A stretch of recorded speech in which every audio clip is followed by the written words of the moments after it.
The Thom Hartmann Program is brought to you in part by the Aiden Forecast, an investment newsletter with weekly updates of leading market indicators and a monthly deep dive into what the details of the economy and the markets mean for investors and retirees. On the web at aidenmarkets.com. Wines have some of the highest pesticide levels in our food chain. This hour brought to you by ecowine.com. Pesticide-free wines, organic wines, imported from France by the Organic Wine Company, ecowine.com. The Thom Hartmann Program is brought to you in part by Super Beets. Super Beets are sourced from non-GMO beets, and they're packed with dietary nitrates, helping to produce nitric oxide for more energy, stamina, and support for healthy blood pressure levels naturally. Call 800-568-9889 or go to tomsbeets.com. That's 800-568-9889, tomsbeets, THOMSBEETS.com.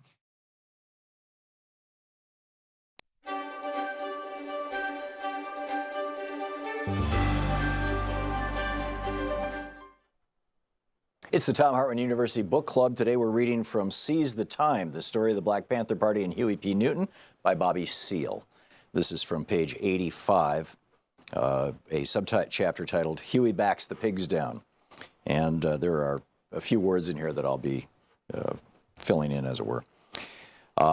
They're walking, he says, one day as we were walking out of the office, I guess we'd been there about a month or so, a pig passed by. He saw us coming out of the office with shotguns and pistols on our sides. About 6 or 7 of us came out of the office there in the daytime, and we looked at the pig as he passed by, and he jumped on his radio because he saw us coming out of the office with these pieces and stuff. We had just finished field stripping weapons, learning about 00 buckshot, learning about the 9mm and the .45, and having a political education session. We had a .45 and a .357 Magnum in the group and a couple of M1s. We had 3 or 4 shotguns by then.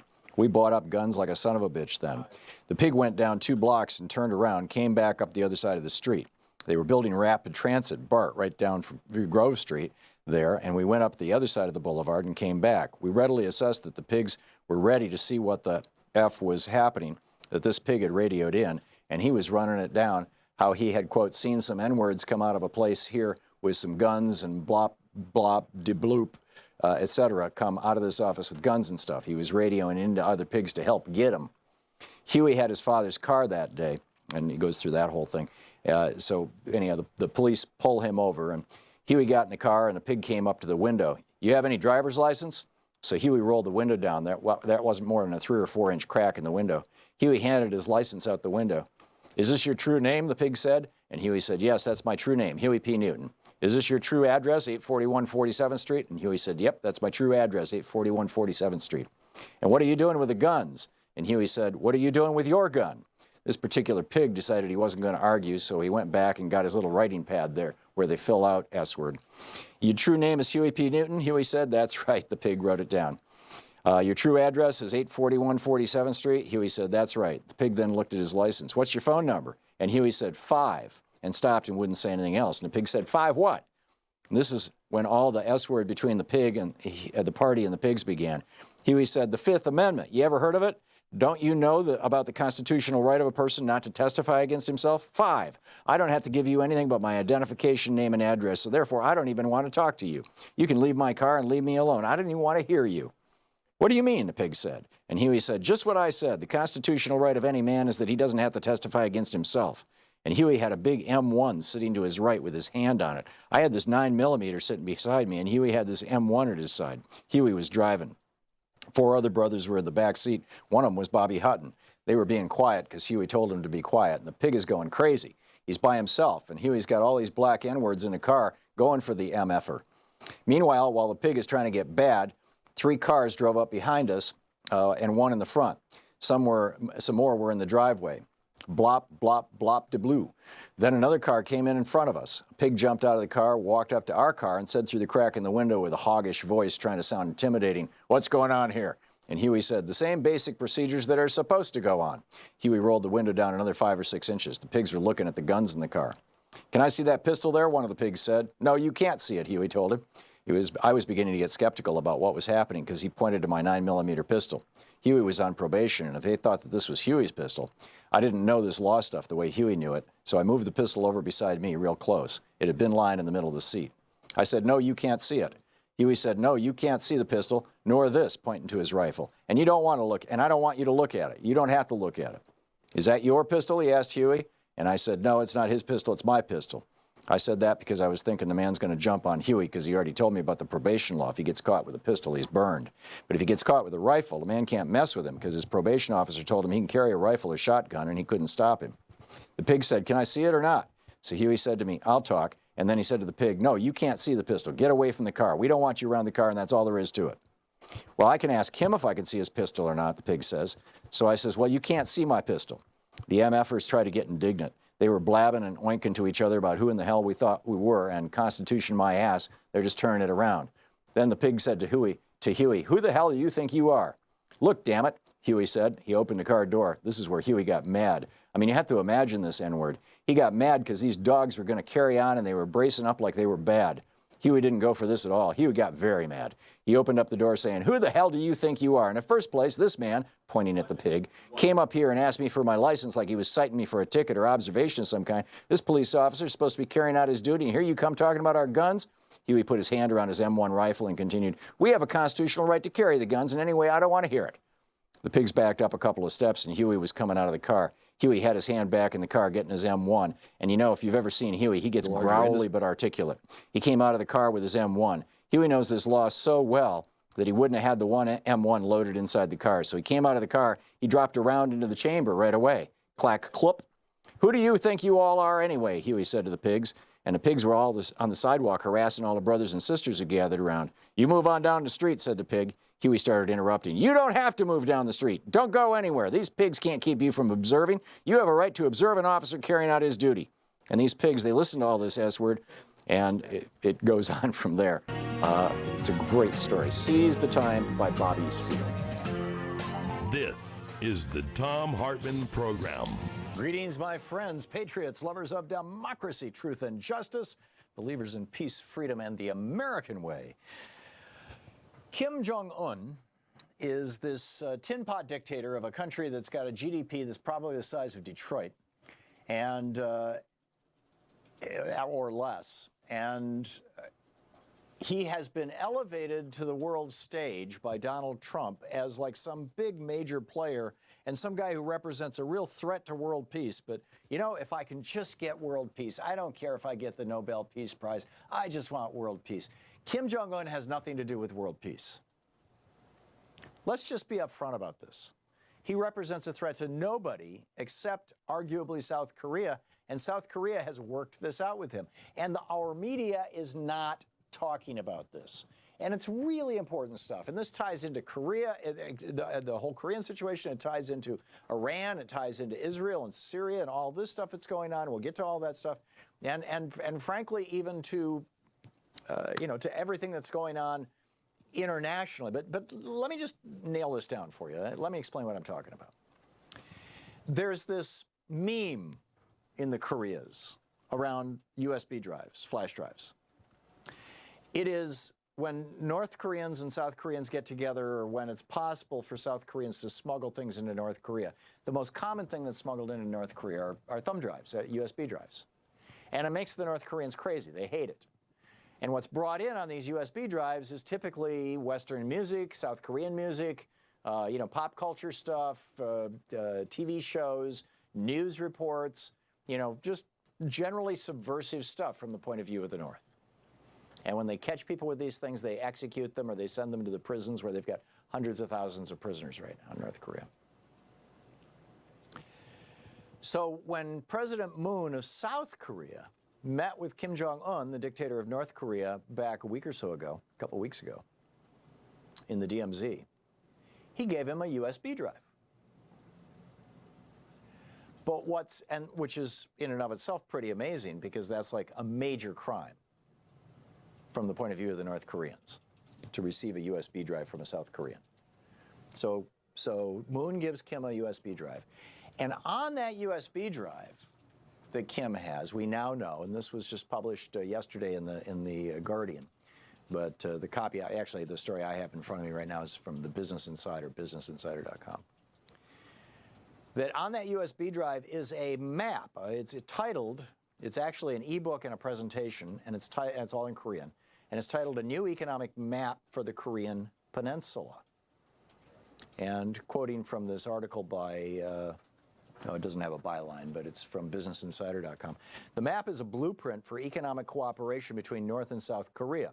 It includes 3 belts, one along the eastern coast and Russian border for energy and resources, another along the west coast for transportation and logistics, and a third across the land border for tourism. Moon, the president of South Korea, most likely wants to use the map, which also outlines gas pipes and an inter-Korean train network that could connect China, Russia, and Europe, to entice North Korea to keep to the Panmunjom Declaration signed at the DMZ. The USB makes the case to Kim, there is really another path for you, says John Delury, a North Korea expert at Yonsei University. Delury told Axios that the flash drive would send a message to Kim, we're serious about working with you, and we think that your real ambition is to be a wealthy East Asian country. So just like Richard Nixon, it was against the law in 1972 for American companies to import goods manufactured in China, because it was a communist country. But Richard Nixon changed that, and now we've got, a $300 billion a year trade deficit with China, and their slave labor is making most of our stuff. What Moon and Trump are proposing in North Korea is that North Korea do the same thing China has, that Kim becomes the dictator Kim Jong-un becomes the next Deng Xiaoping, the guy who liberalized trade, in China, who created all these state-run enterprises and things like this. This, by the way, is exactly what happened in 1965 when General Park staged a military coup in South Korea. At that point in time, South Korea had a GDP and a per capita income that was similar to that of Kenya, around $700 per person per year. And Park industrialized South Korea and put into place import bans and encouraged the export of goods manufactured in South Korea. And in 10 years, he transformed South Korea from a backwater whose major export was human hair for wigs and fish into a major industrial power. What Moon is saying to Kim is, we'll help you do the same thing in the North. And Trump is all over this. Now, as I said, Kim represents no threat to anybody except South Korea. South Korea has figured out how to deal with him. Moon handled this whole thing himself. Moon ran for president on a platform of bringing Kim in and helping out and bringing peace to North and South Korea without expelling Kim. Kim now has like an 80%, the dictator of North Korea has like an 80% approval rating in South Korea. It was only 20% just a year or so ago. So this is what's going on. It's not Donald Trump who's making this happen. It's Moon Jae-in. It is the president of South Korea, the newly elected president of South Korea. But Trump goes over and he brings back 3 hostages, two of whom were taken during his presidency. Now, you'll recall during the Obama administration, North Korea released 11 hostages. 11. And Donald Trump never once said, hey, good job, Obama. But right now, Trump is running around going, hey, give me credit. I got these 3 guys out. Over at Democratic Underground, Louis C. posts a fascinating post. I recommend you read it. He says, I don't get it. Why is Trump praising Kim Jong-un for hostage taking?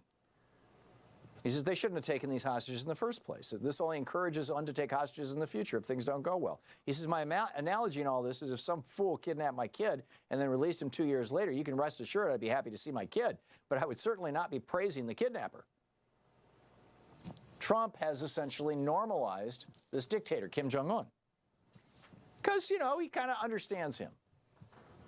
Meanwhile, while we're spending all this time and attention on a part of the world that represents basically no threat to us at all, except that if North Korea industrializes the way that Moon is suggesting, there'll be another manufacturing center for American companies that want to export U.S. labor and import goods now made in North Korea, right?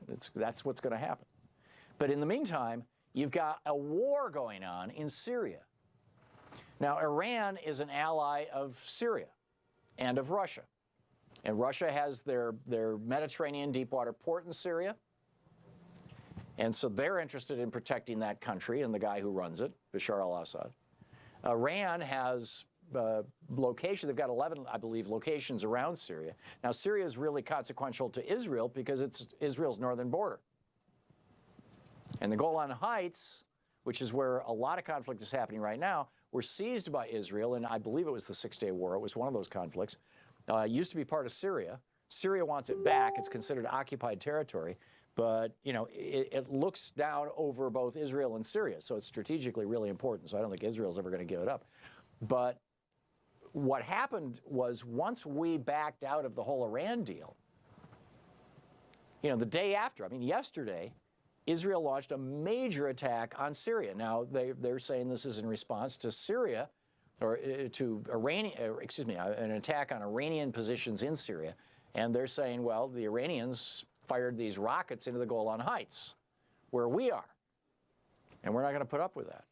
But there's some backstory here that's really important.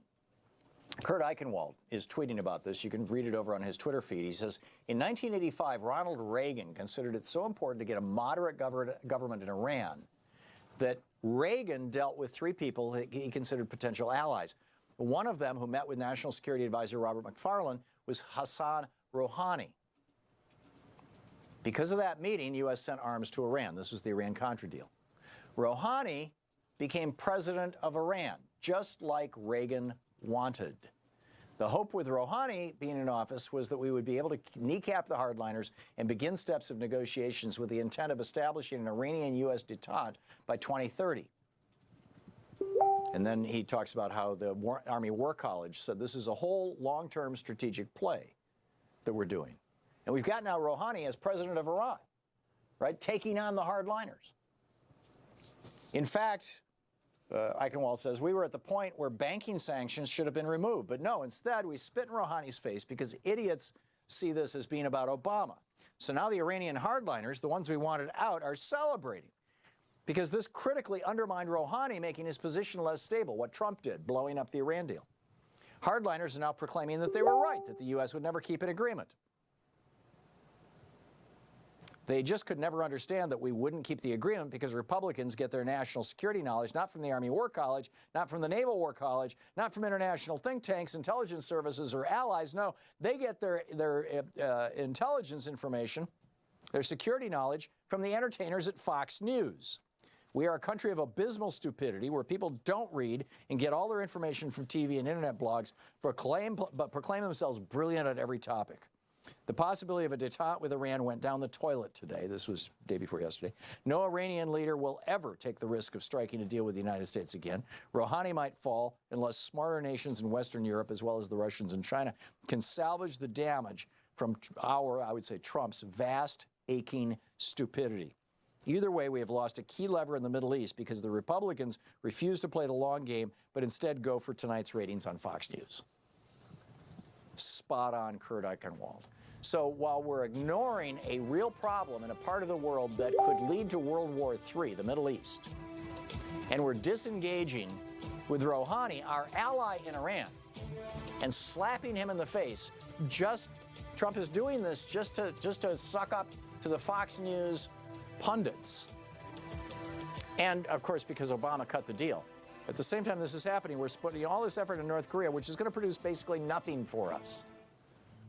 This is the Thom Hartmann Program. This is the blinding idiocy of the Trump administration and the Republican Party.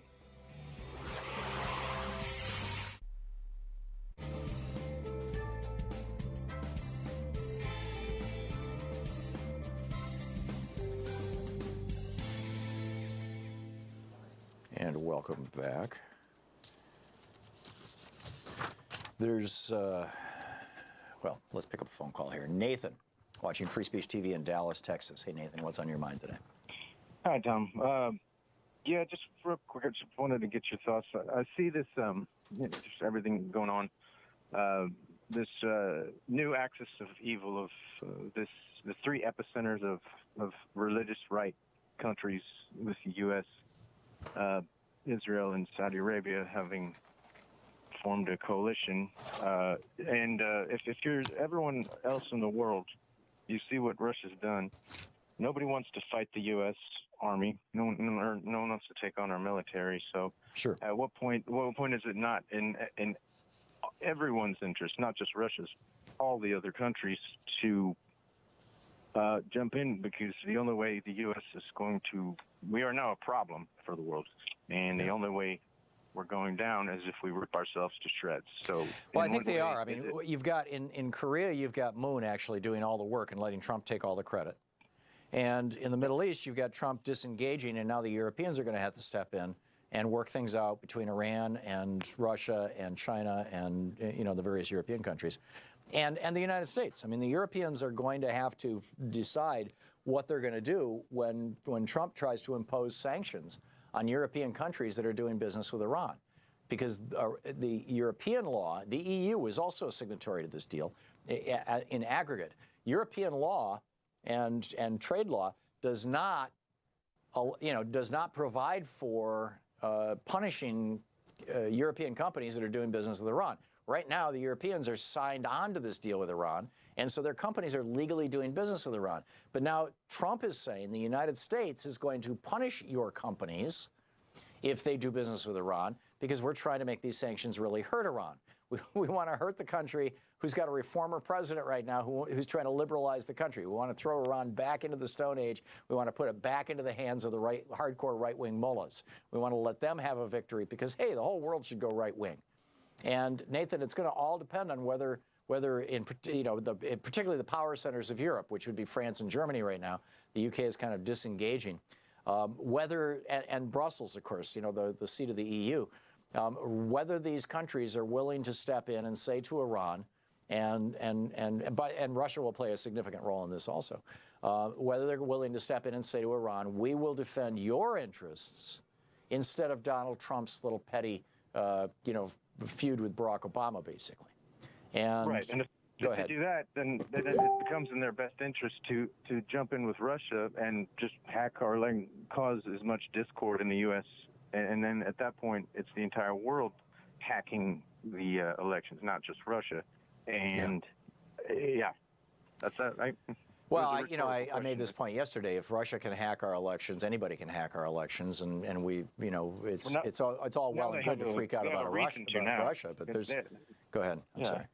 They have the reason to now. They have motivation to do it now, more than they had before. I guess that's all. Well, it's hard to say. I mean, before they were looking at pretty terrible sanctions under Obama, so they had a strong incentive to get rid of those sanctions by getting rid of Trump. But where that's going to go. All the other countries, though, yeah.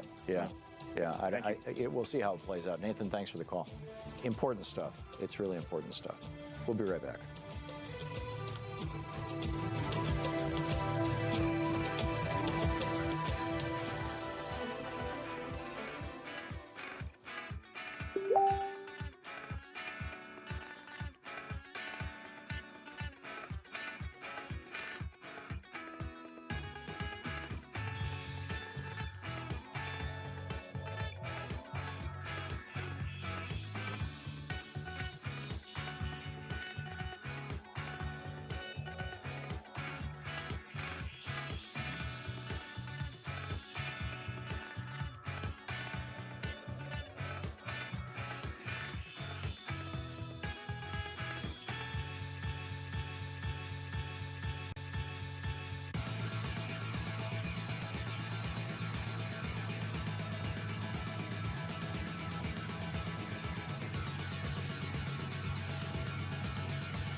So a few other things that I wanted to talk about here, and we can get into other topics as well if you would like. But number one, David Goodall the oldest scientist in Australia, is 104 years old, or was 104 years old until yesterday, when he died. He is of sound mind and failing body, losing his eyesight, losing his hearing. He's said for the last 5 years, life has basically been intolerable, from the time he was 99 till he was 104. And his name is David Goodall, and he was asking the Australian authorities for permission to end his own life, and they said no. And he said, then I want to go to Basel, Switzerland, where there is this suicide clinic, and they will let me end my own life. They will help me end my own life. And the Australian authorities said, well, we're going to actually try to prevent you from even getting on the airplane. They were unsuccessful in preventing him, and he flew to Switzerland. In his final hours, this from Philip Olderman in The Guardian, in his final hours, Goodall enjoyed his favorite dinner, fish and chips and cheesecake, and in his final minutes, he listened to Beethoven's Ninth Symphony, best known for its last movement, Ode to Joy, reportedly passing away shortly after that piece of music finished. To end his own life, Goodall had to turn a wheel that allowed a lethal infusion to flow into his bloodstream through a cannula on his arm.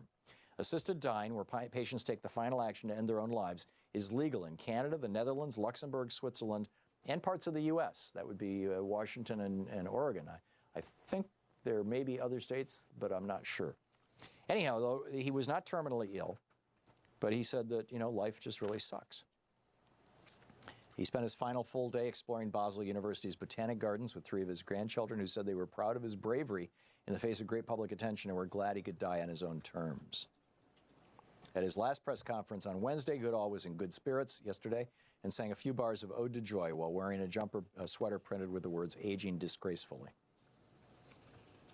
Do you think that we should legalize physician-assisted suicide in the United States? I do. I watched my father die. He had cancer, but it threw off clots, which stroked him out. And for 6 or 7 days, he was locked in. He could hear and see everything. He could feel all the pain. He couldn't say a word. It was a horrible, horrible thing to watch. He died basically of dehydration. They stopped giving him food and water, and when his kidneys shut down, he died. And it was a horrible death. I would not wish that on anybody. We would not inflict that on our pets. Why did we have to inflict that on my dad? Why is it that our system intends to inflict that on you and me if things don't go well at the end of our lives? So there's that. I just throw that question out for you. Also, Mike Levin, California, or Levin, is tweeting, why isn't it a bigger deal that Michael Cohen was the deputy finance chair of the Republican National Committee while he was being paid by Russian oligarchs and big corporations? This is on the whole Republican Party. As far as I know, he still is the deputy finance chair of the RNC, although odds are he has resigned. And meanwhile, Mike Pence is calling for the end of the Mueller investigation. It's getting weird out there. Your thoughts, my thoughts, and more on the news of the day right after this. Stick around. You're listening to the Thom Hartmann Program. Call 202-808-9925. We'll be back with more of the news and Adam Schiff's tweet about Mike Pence. Mike Pence is bizarre. Right after this break.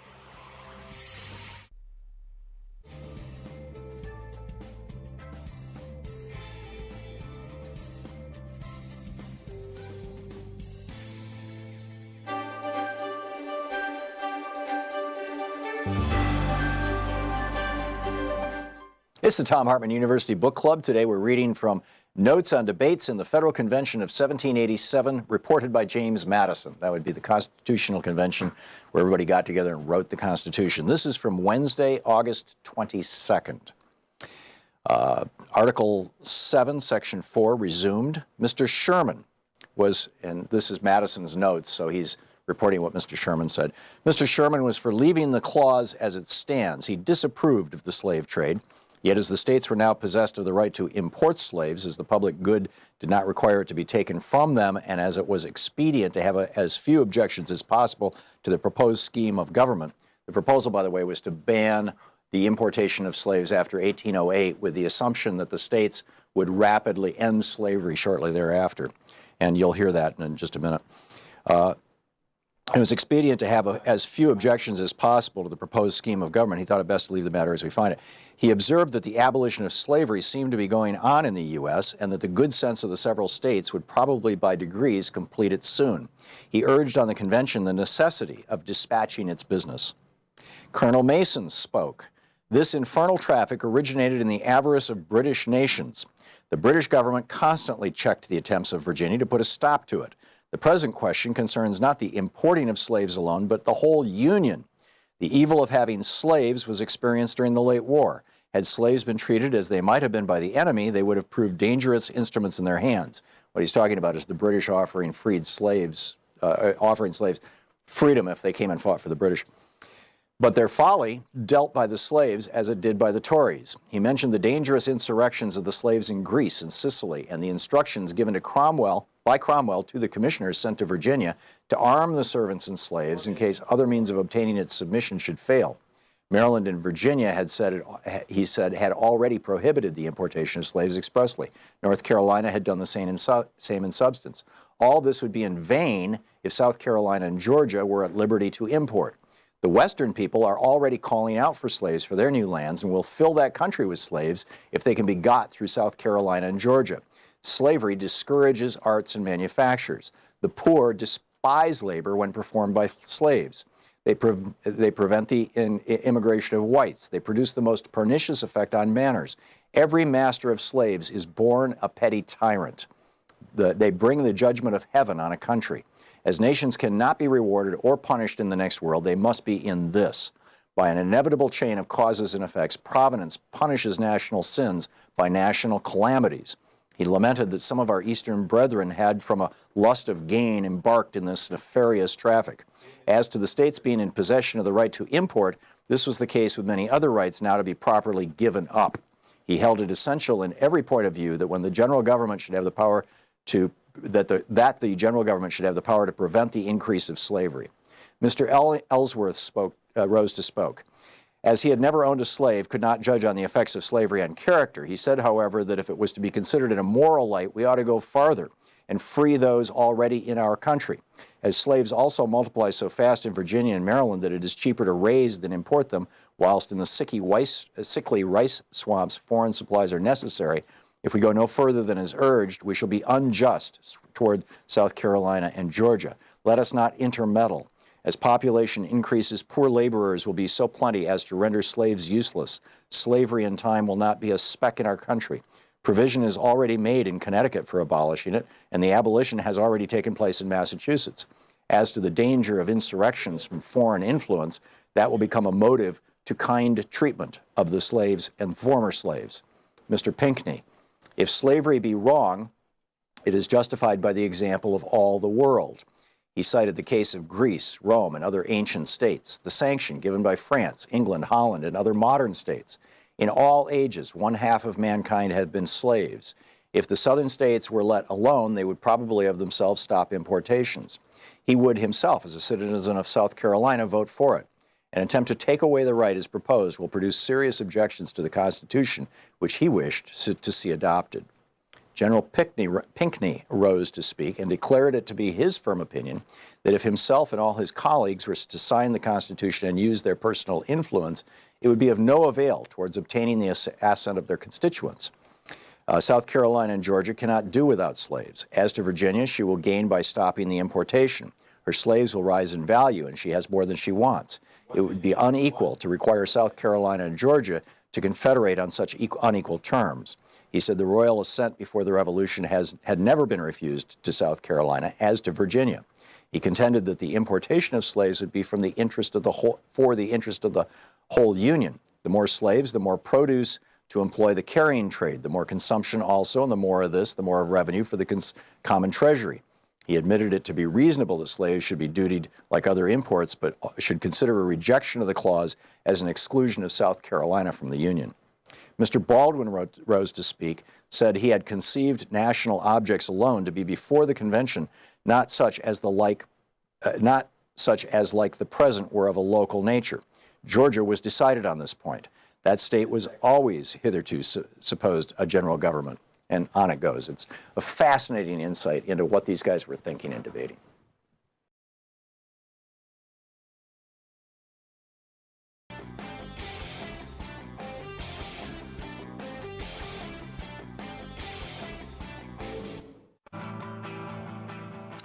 Wow, this is amazing. This is from Politicus USA. House Intelligence Committee Democrats have released over 3,000 ads that the Russians purchased on Facebook to elect Donald Trump, and the ads specifically seek to sow division in our country while targeting, among others, Sean Hannity fans and Fox News viewers. NBC News reported, quote, in the two final ads purchased by the Russian propaganda campaign in August of last year, the troll farm pushed an ad for its anti-immigration page, Secured Borders, to fans of Fox News primetime personalities Sean Hannity, Tucker Carlson, Laura Ingraham, and Bill O'Reilly, and to followers of the Fox News channel itself. The same page targeted followers of right-wing personalities such as Rush Limbaugh, Michelle Malkin, and Michael Savage, along with Facebook accounts that liked President Trump and Jesus Christ. Right. Very bizarre. Meanwhile, Brian Schatz, the senator from wherever he's from, Hawaii, I think, just tweeted, and this is just absolutely brilliant. He said, it is super weird and unrelated to any recent revelations, and of course I think he's being tongue-in-cheek sarcastic here. Before I finish reading this, just let me remind you, Michael Cohen sold access to Donald Trump to a giant pharmaceutical company and to a giant internet service provider, Novartis and AT&T. Now, what did those guys want? The pharmaceutical company wanted deregulation of prescription drug prices, and AT&T wanted deregulation of the internet, ending net neutrality. So back to Brian Schatz. Is it super weird and unrelated to any recent revelations that the price of prescription medicine is skyrocketing and the FCC just eliminated net neutrality? Yeah. And then you got Mike Pence. Mike Pence saying, hey, it's time to wrap up the investigation. He told this to Andrew Mitchell this morning. Right, just like Richard Nixon said. Amazing. Absolutely amazing. Tamara in Joplin, Missouri. How do I say your name? Tamara, good morning. Tamara, how are you? I had to call to disagree with you. The Republicans aren't stupid. They're taking us down a road that they have wanted to go down for 40 years, since Reagan. They want to make the United States a one-party rule. They want to be like Saudi Arabia and Iran. They want to be the hardliners, running everything, making everybody a Jesus Christ Christian. This is the way they see the United States becoming. And the idiots that vote in the red states, they're helping them. Yeah. Because they're the ones that are stupid. The voters are the stupid ones because they can't see that their kid is going to be begging for change on the street so he can go to grade school, like in China. Yeah. No, I don't disagree. And in fact, I was just looking for a clip. You know, George W. Bush famously said, you know, this would be a heck of a lot easier if I was a dictator. You know, I can't disagree with that the Republicans are working towards single-party rule. And in fact, what we see is, if you look at the way that they're trying to rig our election system, is that they are definitely working for single-party rule. And by the way, and Tamara, thank you for the call. And by the way, that single party would represent exclusively white people.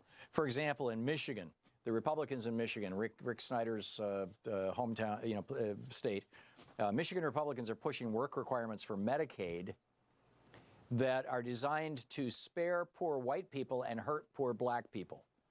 Honest to God. Nick Bagley and Elliot Savitt wrote in the New York Times, and I quote, many of the legislators supporting Michigan's work requirements, this is, you know, people who are low income and they're on Medicaid, they get their health insurance through the state. What they're going to say is now you have to prove that you're looking for work or that you're working. You have to prove that you're working or you can't continue to get your Medicaid. Okay. Well, what happens if you live in a county or in a city where the unemployment rate is so high that there's simply no jobs? Well, here we go. Many of the legislators supporting Michigan's work requirements come from rural districts with high unemployment. Many of those districts are predominantly white. To protect their white constituents, these Republican legislators have included a safety valve in the bill. If you live in a county with an unemployment rate over 8.5%, you're exempt from the work requirements. Yet that safety valve does not apply equally. Specifically, it does little for Michigan's black residents who are concentrated in cities like Detroit, Muskegon, and Flint. While these cities suffer from chronically high unemployment rates, they happen to all be in counties with low unemployment rates. The city of Flint, for example, has an unemployment rate of 10%, but Genesee County, where Flint is located, the rate is just 5.8%. The upshot is that no one in Michigan's biggest cities can take advantage of the safety valve. In other words, no black people will get a waiver from the Medicaid rules that the Republicans are pushing in Michigan, but all the white people in rural areas that have high unemployment, they'll all get a waiver. Brilliant. Tim in Lansdale, Pennsylvania. Hey, Tim, you wanted to talk about assisted suicide? Yes, hello, Tom. Thank you for taking my call. Yes, my wife had ALS, and she Lou Gehrig's disease. refused to have her life continue with it and paying the $300,000 a year, plus with no quality of life. So, of course, we traveled to Switzerland for assisted suicide. Wow. And she took her own life, yeah. What was that experience like, Tim? Well, it was surreal, but it was peaceful. She's extremely, I'm going to use the word happy, that her life ended on her own terms rather than just being stranded in a bed and only being able to move her eyes. So she went out being still able to walk and talk a little bit. Well, I think in Switzerland you would have to, because you've got to flip the lever or push the button or whatever it is yourself. Yes, she had to be able to push the button. They do require sometimes you to drink the barbiturate, but in her circumstances they used a IV. Yeah. So all she had to do was push a button. Yeah. But yeah, it's a few states that have allowed it. I think are starting to. Hopefully, there's an idea that it's going to start taking up in this country. But the way things are going now, I kind of doubt it. I'm guessing from the way that you're describing this that you supported her decision. Did you have other family members who were fighting back? Did this become a contentious issue in your family? No, because pretty much the family understood the situation, and we sat and watched her deteriorate. And the worst thing about it was, of course, was leaving Pennsylvania, leaving her family and friends behind to go to Switzerland to have it done. Yeah, well, this is what the Australian doctor said, was he wanted to die in Australia with his kids around him who live and work in Australia, and he couldn't because Australia makes it illegal. So yeah, and it's the same thing in Pennsylvania. Yeah. Tim, thank you for sharing your story with us, and thank you for listening to Sirius XM. I appreciate it. Chris in Bensonville, Illinois. Hey, Chris, what's up? Oh, hi, Tom. Excuse me. A year ago I spent about a year in a nursing home, and to manage some medication. I wasn't in that bad a shape physically, but after a while in there, I kept having people walk up to me and say, "Wouldn't it be wonderful if I went to sleep tonight and I didn't wake up?" And during the night, I would hear people moaning, because they wanted to leave, but they had no way to check out. Right. You know what I mean? Yeah, I do. Yeah. And I dread rotting away in a nursing home. Yeah, me too.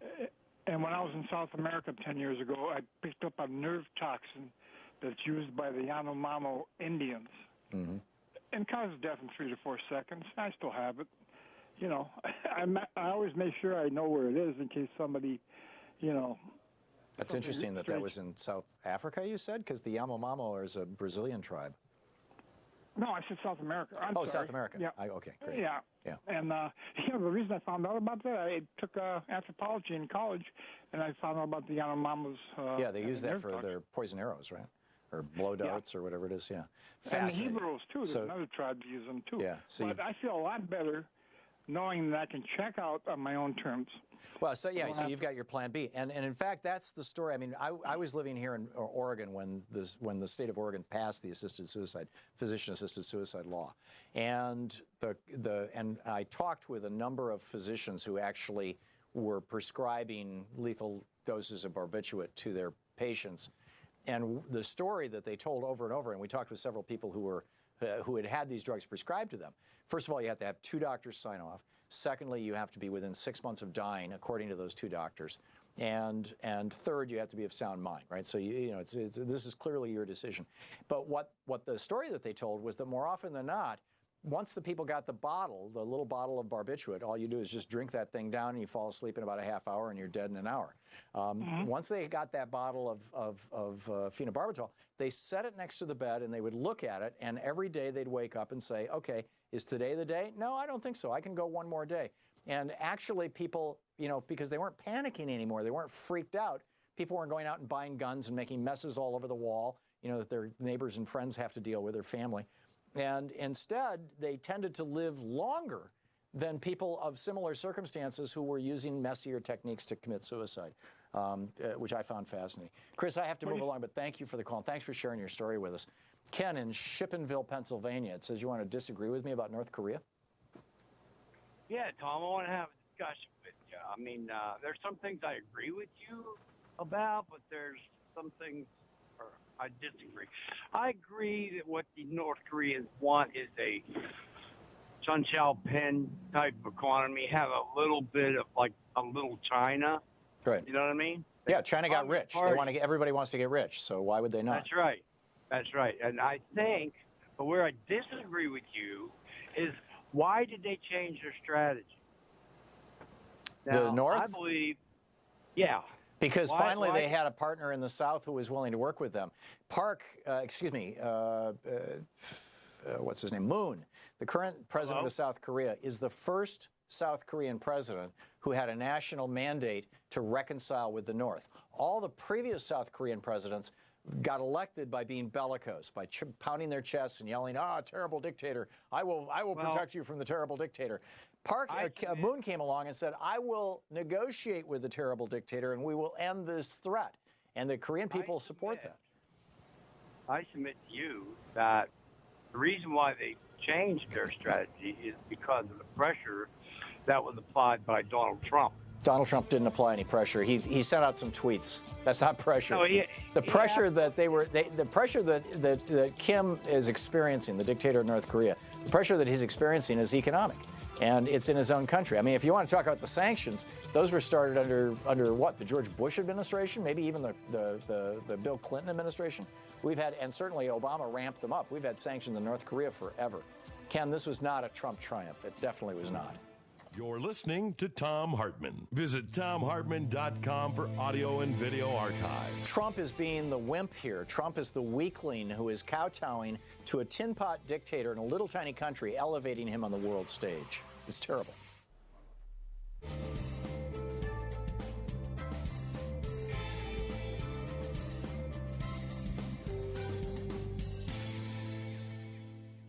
And welcome back. Darla in Montesano, Washington. Am I saying that right, Darla? Yes, Montesano. Montesano, okay. What's up? Okay, we lost our son, 61 years old, November 7th of last year. He had melanoma found at stage 4. It quickly spread to his bone marrow. We took him, or he went to chemo for 3 or 4 months, and he got so sick that he couldn't take it anymore. Mm-hmm. So I took him into St. Peter's in the last part of October, and he died on his youngest son's 27th birthday. The cancer had advanced into his brain, but he was very lucky and had very little pain. They took him off everything except the medications to keep him comfortable. Mm-hmm. Prevent the brain swelling. But I would have, if he had been in pain, I would have asked for assisted. Yeah, the assisted suicide. So yeah, it's such a tough one. It's because our instinct is to keep people alive. Right. And yet we've gone through this process with our pets. We pretty much everybody has it at one point or another. I mean, I've had several pets die, but I've also put down a couple of pets. Right, I have too. Yeah, because life was intolerable to them. I mean, Sabra, our last dog, when she finally, on her last leg, she was 18 years old. And she was half golden retriever, half Samoyed. She was a pretty good-sized dog. And when she finally reached the point, she had been blind for a couple of months, but when she reached the point where she could no longer stand up to go poop or pee, and she was just messing all over herself and in her bed, and laying there whimpering, it was obvious that this is not a life that she wants, and so we took her to the vet, and he gave her an IV barbiturate, and off she went. And you held her while she died. Yeah, or Louise did. And why can't we be that humane? If we all agree that that's being humane, why can't we be that humane with our own species? I did that with my son. I laid with him and held him. Yeah, and I held my father's shoulder. I had my hand on his shoulder as he died, as he took his last breaths. And my 3 brothers were there, and several of my sisters-in-law, and Louise. And it was a tough one. It was a real tough one. But and arguably, even my dad was physician-assisted suicide because the nurse who was there was like, he's in a lot of pain. Should I give him some more morphine? And I was like, sure. And she gave him a large dose of morphine, and that's when he took his last breath. And afterwards, it occurred to me, she just took him out. And, you know, and I support that, actually. I mean, he was in an insane amount of pain. Well, these people at St. Peter's were so good, so supportive and everything, and they never tried to push anything that I didn't feel comfortable with. Yeah. Well, you were in Washington State where it's legal to ask a physician to help end a life, right? Yeah. And like I say, I would have if he had had any sign of pain. Yeah.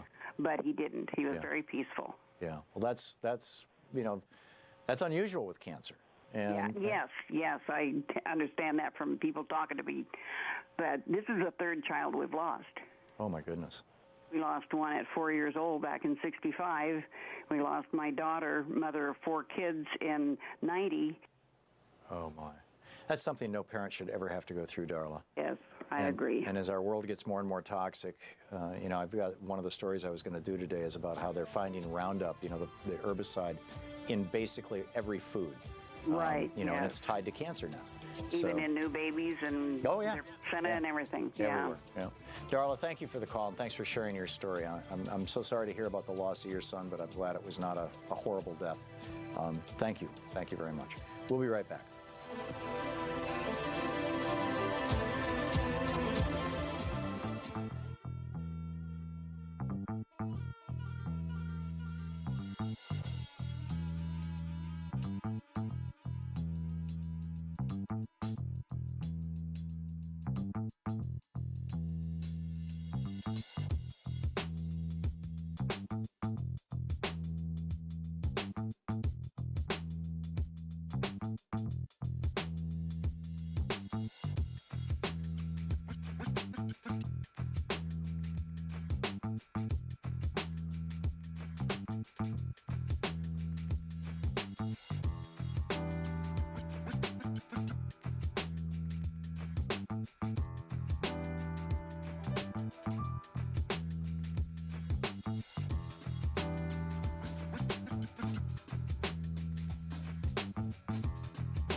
Guy in Farmington, Michigan. Hey, Guy, thanks for listening to Sirius XM. What's on your mind? Hey, Tom. Good to talk to you again. You said you were going to speak about Vice President Pence. I just read one of the best takedowns I've ever seen by George Will, of all people, in yesterday's Washington Post. I read it. Yeah. Yeah. It was amazing. And goodness knows I haven't agreed with much of what George Will has written over these past 20 years or so. But yeah, when conservatives start making sense, you know that the Republican Party has gone nuts. Adam Schiff just tweeted this morning. He tweeted, VP Pence has now brought his syncopancy to a whole, if I'm pronouncing the word right, to a whole new level, with questions concerning which senior transition officials were aware of Flynn's secret talks with the Russian ambassador still unanswered, and new revelations every day. The investigation must continue without Pence's interference. That's great. And the whole Morning Joe thing today where they cut it with Nixon's comments, Pence's comments. Yeah, it was brilliant. Amazing. Yeah, it really was. All right, was. Tom, have a great day. Thanks, Guy. Good talking to you. Audie in Portland. Hey, Audie, what's up? Thanks for listening to X-Ray FM. Hi. Yeah, thanks for taking my call. I live in a state where assisted suicide is legal, and my partner of 18 years died this winter. Oh, I'm so sorry to hear that. He had 45 years of hepatitis C and finally liver cancer, but he never had any pain because the cancer stayed in his liver. What I want to go to, though, is that it was such a good experience, and I want to really encourage people to see it as, you know, such a positive thing because, you know, he was someone who always wanted to plan things and lived his life with a lot of care, and he was able at that point where life was no longer sweet. He couldn't read. He couldn't listen to lectures. he was really interested in a lot of things, and he couldn't even be with friends, you know, without losing attention. And we had so much support from the doctor, there's a End of Life Oregon. If anybody in Oregon hears this and wants support, End of Life Oregon was just wonderful. But David was able to, you know, we said goodbyes. He said goodbyes to everyone. We had lots of tears. He recited a poem and put on a special shirt, and we did a ceremony, and it was, you know, it was just so different than. And he drank the waiting. barbiturate in the end? Excuse me? He drank the barbiturate at the end to end his life? He did. Yeah. He did. And he was, you know, he was I don't say happy, but he was relieved. It was such a, you know, and in the middle of that process, I went, yes, I want to do this, you know. It was such a gift to me too, because he was getting to the point where I would have had to lift him and, you know, go into all those really difficult places that would have been a real strain on my body and my heart and my spirit. Yeah. And we didn't need to go there. And I just think, you know, like you say, we treat our animals better than we treat ourselves and each other. Yeah. And I'm just hoping that this is something that can be adopted by other states. It's just so sane and so kind. I agree. Audie, thank you for sharing your story with us. Okay. I appreciate it. Thank you. And thanks for listening to X-Ray FM. Amazing stories, human stories, deeply human stories. Ann in Marietta, Ohio. Ann, we just have a minute till we're going to end this hour. What's up? Well, I just wanted to add to something that no one seems to be paying any attention to. And I think the real change started to come between North and South Korea with the Olympics. I'm sorry, your phone broke up. With what? With the Olympics. Oh, the Olympics, yes. Yeah, no one mentions how, you know, North Korea participated. Well, but that was the result of Moon having been elected president of South Korea. That was part of his platform. He said, "This is what I'm going to do," and they elected him to do it, and he did it. He reached out to North Korea, and that was you're right, absolutely right. And Donald Trump had absolutely nothing to do with this. But no one mentions the Olympics. I feel, well, why don't they say something about how the Olympics turned the table also, not just, you know. Yeah, well, that's a really important point, Ann. And the Olympics was part of this plan that President Moon of South Korea had put together that would bring North Korea in from the cold and that would offer them an opportunity to industrialize or reindustrialize and become a wealthy nation.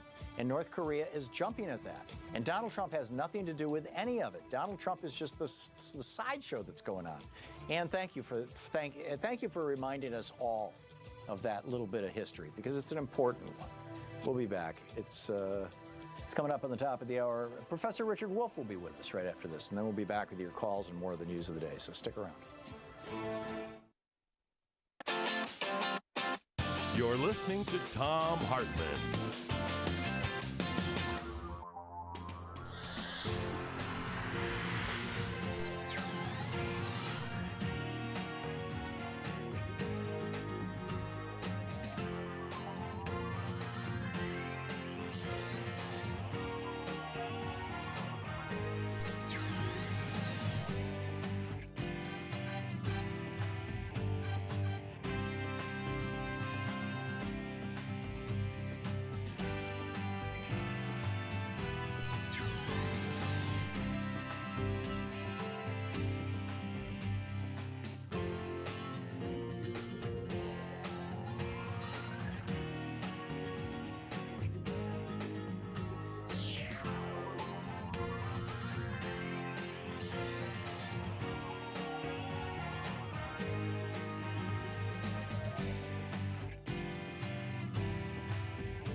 The Thom Hartmann Program is brought to you in part by the Aiden Forecast, an investment newsletter with weekly updates of leading market indicators and a monthly deep dive into what the details of the economy and the markets mean for investors and retirees.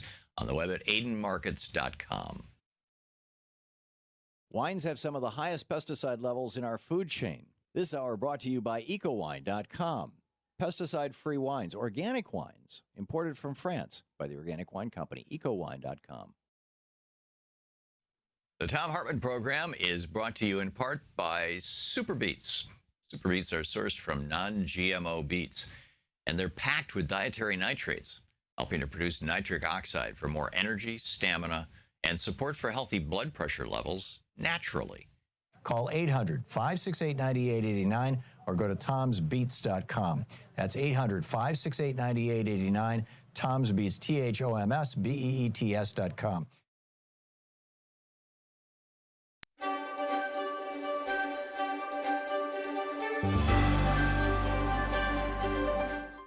It's the Thom Hartmann University Book Club. Today we're reading from Robert Draper's book, When the Tea Party Came to Town.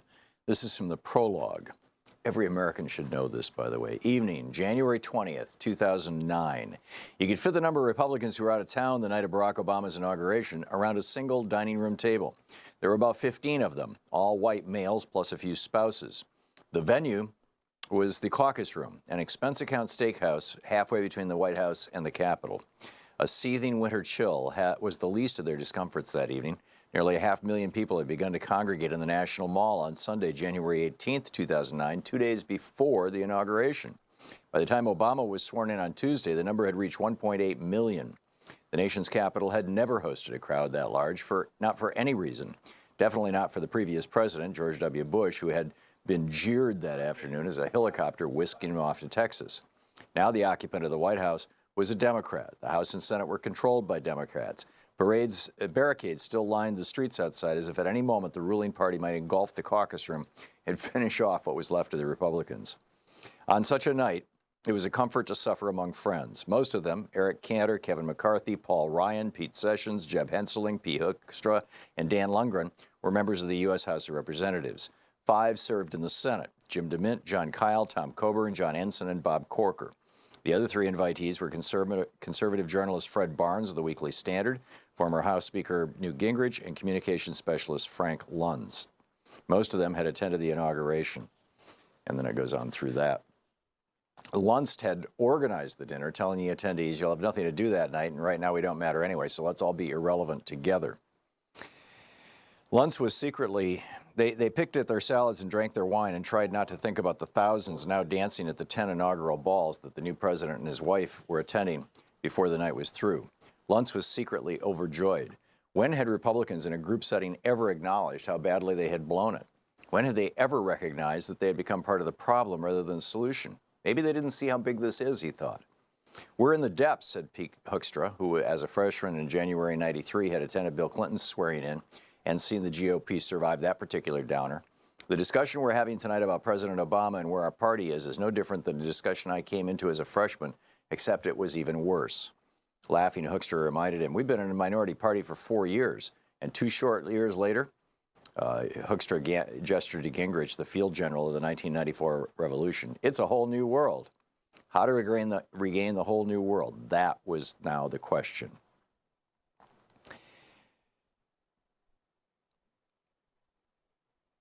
Unlike ordinary Americans, they lived in a biennial calendar, the rhythms of their lives propelled by the electoral cycle. What their party had done in 1994 to 2004 and what the Democrats had done from 2006 to 2008, the Republicans would once do again. They would take back the House in November 2010.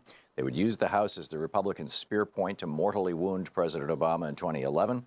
Then they would retake the House and Senate in 2012. They would all do this, but only if American voters blessed them to do so. It made no sense they all agreed to attack Obama personally. The man was too popular. But everyone's got to stick together, said Paul Ryan, a 38-year-old Wisconsin congressman and numbers fetishist whose shiny earnestness recalled an Ozzie and Harriet America. Ryan hated squabbles among conservatives, the paleos and the neos, the socials against the moderates, and on and on. The only way we'll succeed is if we're united, Ryan told the others. If we tear ourselves apart, we're finished. But, he added, he liked what he was hearing now. Everyone at the table sounded like a genuine conservative. It was a place to start. Kevin McCarthy said, if you act like you're the minority, you're going to stay in the minority. We got to challenge them on every single bill and challenge them on every single campaign. Luntz viewed McCarthy as one of the Republican Party's emerging stars, an easygoing, unthreatening guy who understood that language and appearance mattered at least as much as substance. Luntz tended to get carried away, but everyone knew he had a point. Senator John Kyle began to focus on immediate tactics. He pointed out that Tim Geithner, Obama's nominee to be Secretary of the Treasury, had failed to pay his Social Security and Medicare taxes during his 3-year employment at the IMF. Kyle sat on the Senate Finance Committee, which would be conducting Geithner's confirmation hearings the next morning. The Arizona senator intended to go after the nominee. I'd like to hear your thoughts on the approach I should take, he said to the others. There was a pattern here, Gingrich pointed out. Charlie Rangel, the new House and Ways and Means Committee chairman, hadn't paid taxes on his rental property in more than 2 decades. Rangel and Geithner would be wielding more power over how taxpayer dollars would be spent than anyone else in America, yet these guys couldn't be trusted to pay their own taxes. And there's a web, chimed in McCarthy. There are freshmen who accepted campaign money from Rangel. They're caught in the web. McCarthy suggested that they waste no time smacking the New Democrats with attack ads. The dinner lasted nearly 4 hours. They parted company almost giddily. The Republicans agreed on a way forward. Go after Geithner. Show united and unyielding opposition to the president's economic policies. 8 days later, Minority Whip Cantor would hold the House Republicans to a unanimous no against Obama's economic stimulus plan. Begin attacking vulnerable Democrats on the airwaves. The first NRCC attack ads would run in less than 2 months. Win the spear point of the House in 2010. Jab Obama relentlessly in 2011. Win the White House and Senate in 2012. You will remember this day, Newt Gingrich proclaimed to the others as they said goodbye. You'll remember this as the day the seeds of 2012 were sown. And then, you know, he goes on through there about how the Republicans just planned to just destroy our government, to take down the Democrats, when the Tea Party came to town.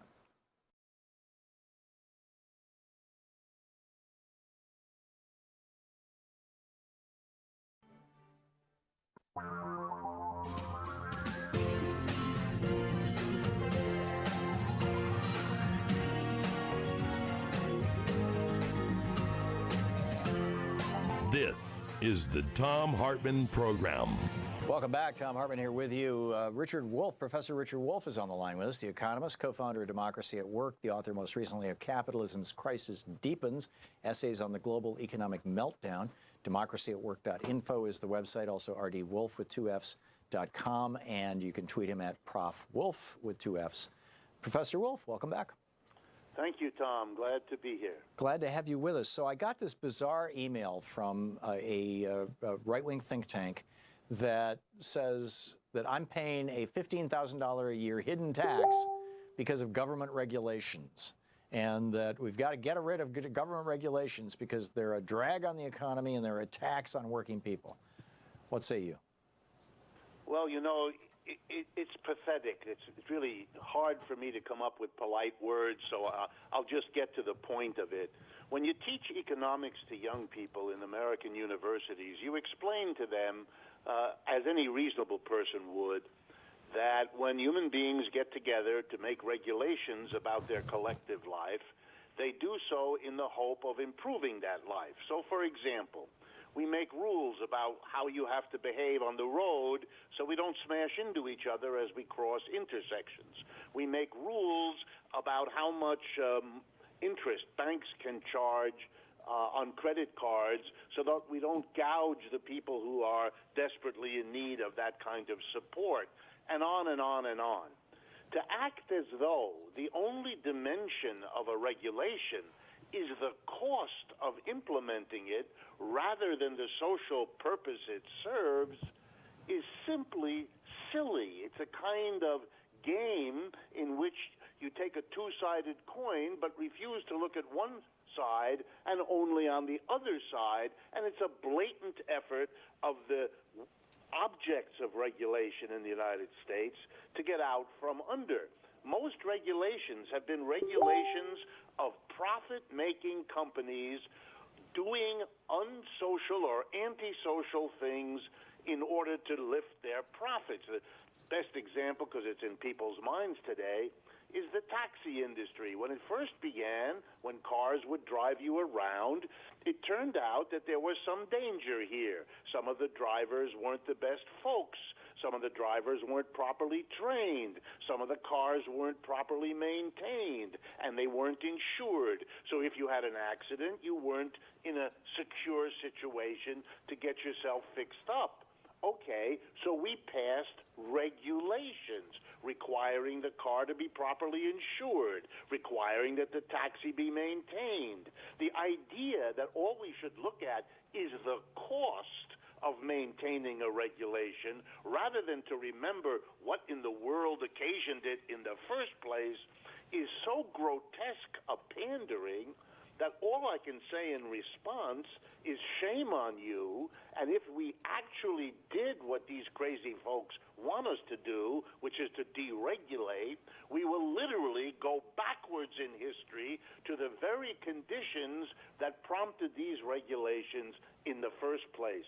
So this is corporate pandering, trying to get themselves back to a situation where they can disregard the social and human costs of what they do because the government will have denuded itself, defanged itself from any ability to control them. Right. Excellent point. Excellent points all. That's a brilliant takedown of that. Thank you. Meanwhile, Bernie Sanders has proposed a sweeping plan to expand union rights. He's got sign-offs on this from many of the people who are expected to be candidates for the Democratic Party's presidential race in 2010, Kamala Harris, a number of others, actually. There's a whole long list of them.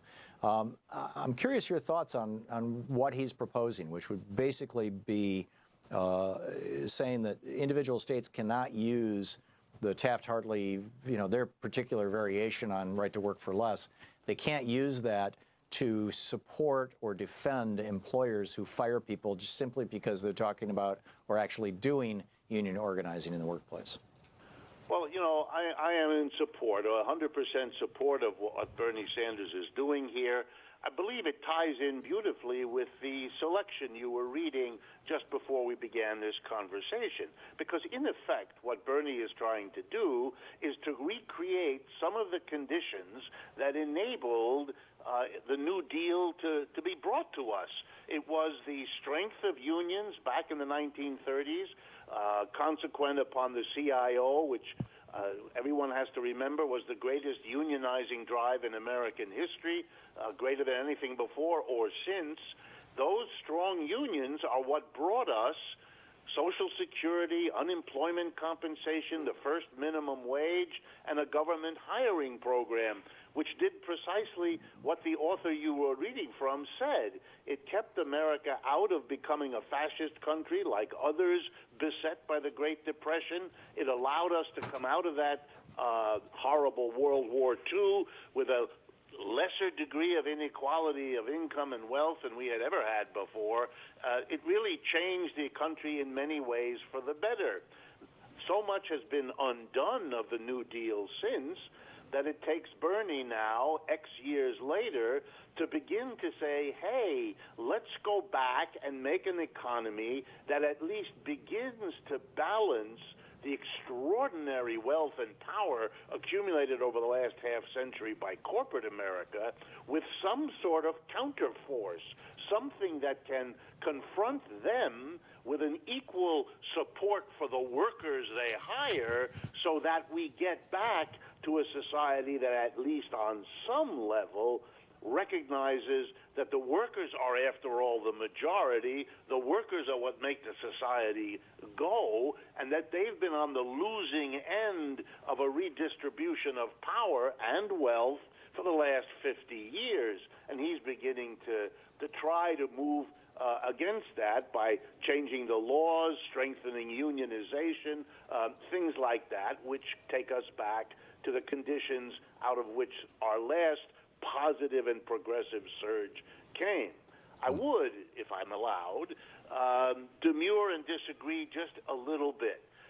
To call what he is doing, which one of the acts he named democracy in the workplace or something close to that, I think there I would push a little harder than Bernie might be comfortable with.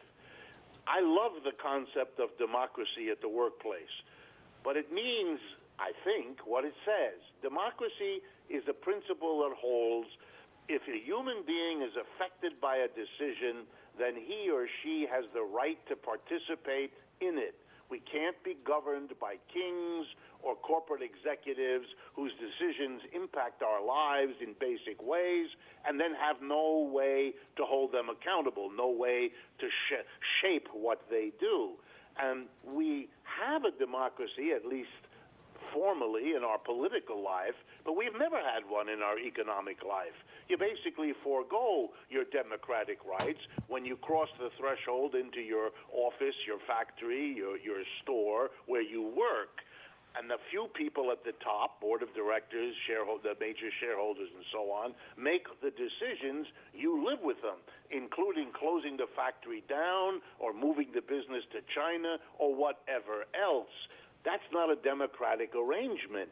I love the concept of democracy. I would just push it a little further and say, ultimately, to be genuinely democratic, it should be the workers and perhaps the customers of whatever the enterprise produces who ought together to make the decisions about what goes on there, since they are the overwhelming majority of those affected by what any enterprise does.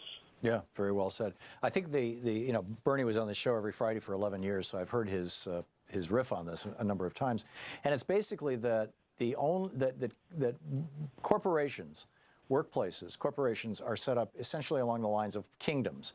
You've got the king, you've got the princes, you've got the whole hierarchical structure. Whereas a union is actually a democratic institution. So where its workers own it and its workers decide what it does on behalf of them. And so a union is literally a democratic institution inserted into the workplace. And while that's not true democracy in the workplace, it's a damn good start. That's Bernie's point. Yeah, and he's right. And ironically, it goes back to the earlier question. Some of the regulations passed in the Congress of the United States over the last 50 years have been precisely regulations that impose and require the very democratic structure you just described to be the operating principle inside a union. And there have even been legal and other challenges to unions if they depart from the democratic rules that regulations established for them to pursue. And so I think it's a wonderful example.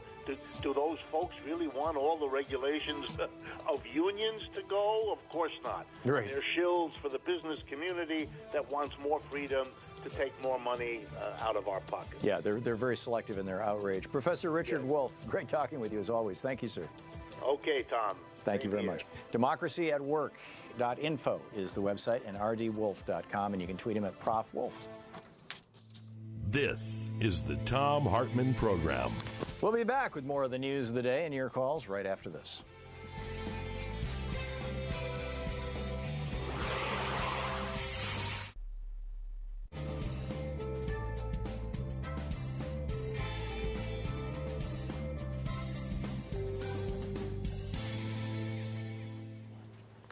And welcome back.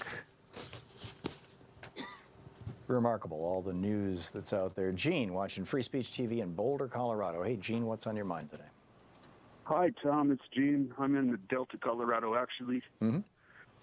Yeah, the reason I'm calling today, I'm kind of off topic, but I was listening to NPR News this morning, and they said that the Louisiana legislature is evicting 30,000 people out of nursing homes because they cut their Medicaid. Well, they haven't done it yet, but that's probably what will happen if the Republicans in Louisiana get their way and they cut Medicaid services to 30,000 elderly people. They will be thrown out of nursing homes, yeah. That's really sad. Where will they go? Most of them will probably go home to family, but which will impose a significant burden on their families. Some of them won't have families, and they'll end up in the homeless population at the age of 80. Okay. So you were aware of that. I didn't know. I was, yeah. Okay. Yeah, I haven't. Well, I saw the story. I think it was in the Guardian yesterday, and it's extremely grim, but it's also completely consistent with the way that Republicans view the world, and the way that Republicans view, how social services should be and how they should be run. Gene, thank you for the I call. agree. Yeah, and thanks. I agree. I wonder where it will end. I mean, oh, it's going to end with taking us. This is what Richard Wolff was talking about. They want to take us back to the 19th century. They want to take us back to a time when there were no unions, there were no protections, the government didn't provide any services, and basically you were on your own, you versus your employer, and the employers basically ran the whole show. Gene, thank you for the call. Well said. Kimberly in New Orleans. Hey, Kimberly, what's up? Well, I'm a nurse in New Orleans, and I take care of the elderly in nursing homes. And I have a problem with this, with 30,000 people being booted out because of the cuts in Medicare. And we have a Democratic governor, and it just makes me mad that this government is taking over. These people with dementia, bad bed sores, or just don't have the money are going to be to lesser nursing homes if they have room. And if they don't have room, they'll be booted out on the street. And it just makes me so angry as a nurse who takes care of these people and loves these people, that this is what's going on in this world. Yeah. And I just can't believe, as a caregiver, that these people who are making these rules don't think of their own families, thinking, gee, what if one day my mom and dad get sick and I lose my job? What am I going to do? Half of these families don't have the room or the capacity to take their mom and dads back. That's why they're in the nursing homes. Granted, the nursing home I work at, family visits very often, but a lot of times families don't. It's just the way it is. But it just makes me mad that these people are going to be put on the street with a lot of mentally challenged people or homeless veterans, and they're not going to know what to do. Because Kimberly, your governor is John Bell Edwards, right? The Democrat of Louisiana? Exactly. Yeah, exactly. Okay. Has he said that he will veto this? Has he weighed in at all? No. He hasn't Have you called his office? Anything. Pardon? Have you called his office to ask what's going on? I have called his office, but I haven't gotten any return. Okay. Well, if you learn more about it, would you let us know, Kimberly? This is going to affect jobs. This is going to affect jobs, too. Yeah, it's going to affect everybody. If you learn anything more about it, Kimberly, let us know. I'd appreciate it. And thank you for watching Free Speech TV, and thanks for the call. And thank you for your passion. Nurses are extraordinary people. We'll be right back.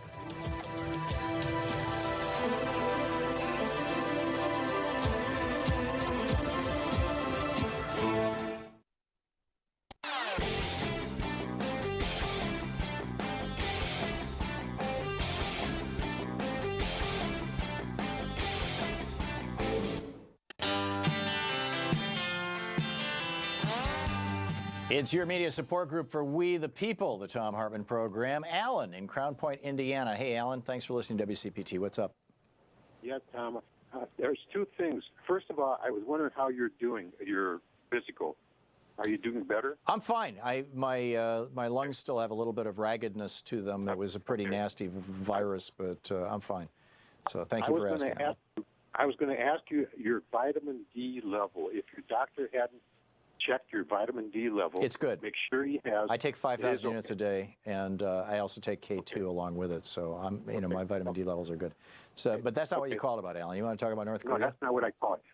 The reason I called it, I am glad that at least we're seeing something in North Korea, South Korea, that whole peninsula. And anybody who can do anything, I am for it. And we can check it out because President Obama did make a statement on MSNBC. When he left, he said we do have a mess. And, of course, we know in Korea. So anything we can do, I am for whatever. Yeah, me too. Me too. But I don't think that Donald Trump deserves a Nobel Peace Prize for the work that President Moon of South Korea did.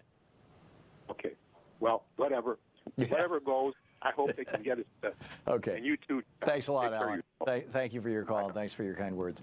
Larry in Lancaster, California, you think Trump should get all the credit? Yeah, you say you have the smartest listeners. Moon even praised Trump. You're not going to blow up my assertion that I have the smartest listeners here, Larry, by being dumb on the air on me, are you? No, Moon even praised Trump and said he deserves the credit for what's going on. Oh, yeah, he said that 4 or 5 days ago. In fact, Moon even said that Trump should be considered for the Nobel Peace Prize. Everybody has figured out that if they want to get the United States on their side, they have to suck up to Donald Trump. The fact that works doesn't mean it's good policy. He said this a month ago in front front of the White House. Yep. So? That you're being naive not to think that Trump is wrong because of Trump. I see. So you completely discount the 2 years of prep work that President Moon did in South Korea, the year of campaigning for his presidency, all the campaigns. You discount all the work that he did with the Olympics, everything else. All that time, Donald Trump was, basically spitting on the process, calling Kim, little rocket man and fat and stuff.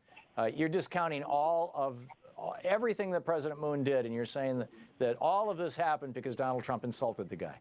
Is that? Do I understand that correctly? Yeah, because Donald Trump is being tough. Okay. Like Reagan was. Larry, you're right. I don't have the smartest listeners in the world. Thanks a lot for the call. Kevin in Bern, Texas. Am I saying it right, Kevin? Bernie, but you're right. Close enough, Tom. Okay, great. Thanks for listening to Sirius XM. What's up? You got a first time, long time. I appreciate everything you do, Tom. My question for you today is, I've been noticing, I live outside of San Antonio area. When I drive into town on a major interstate, there's a huge billboard that says, Robert Mueller, have you thought this through? Hashtag thanks liberal media. And it's paid for by a local citizen. I was just kind of wondering your take on local citizens pushing their propaganda on people. I don't know, Kevin, and I take your word that that's what the billboard says and that it's there. There is a reality, and this is being debated in Democratic circles right now. There is the very kind of naked reality, no pun intended, that Bill Clinton became more popular as a result of being impeached.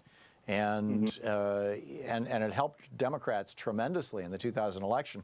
And I think that, frankly, the Clinton impeachment is the reason why George W. Bush lost the 2000 election. I mean, he was handed the presidency by the Supreme Court, but when you look at the actual vote, he lost the election. And so, the Republicans are looking at this going, yeah, please, impeach Trump. Good luck with that. And I think that they're right. I think that if the Democrats try to impeach Donald Trump, lacking a broad consensus by the American people, if this is something that's driven by the political class and the economic elites, it is not only going to fail, it's going to backfire. On the other hand, because it'll be like the Clinton situation. On the other hand, if you've got the Nixon situation playing out instead, where you've got the crimes of the president being laid out in front of the American people in a way that is completely impossible to ignore or pretend, or deny. And at that point, the American people, I remember Sam Ervin, good old Senator Sam, just asking these questions, laying this stuff out in these public hearings. And it was so obvious to all of us. I mean, I was 73. I was 21 years old. I was a kid, and I got it, right? I think everybody got it, that Nixon was a crook and the people around him were crooks and they needed to be in prison. And so when that consensus hit, even Republicans were willing to vote for the impeachment of Richard Nixon. And when he heard from Republicans that they were going to vote for his impeachment, that's the point at which he stepped down. So I think that the Democratic calculus, politically speaking here, has to be very, very simple. If there is a broad consensus, and I'm talking 60, 70, 80% agreement among the American electorate, Democratic and Republican, that Donald Trump has committed crimes, that he's a grifter, that he's a criminal, that the people around him, the crime family that surrounds him have committed crimes, then yeah, go ahead and impeach him or threaten to impeach him, and he'll probably resign. But if there is not that consensus, do not throw him in that briar patch. Kevin, thanks for the call. You're listening to the Thom Hartmann Program. Call 202-808-9925. Back with more of your calls right after this.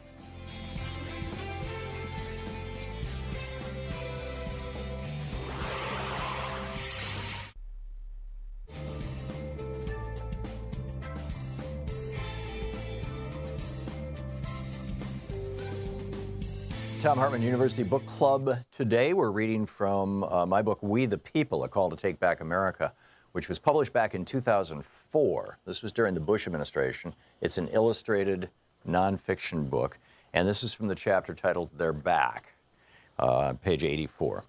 Today the conservatives are set to complete what the railroad barons pushed the Grant administration to start.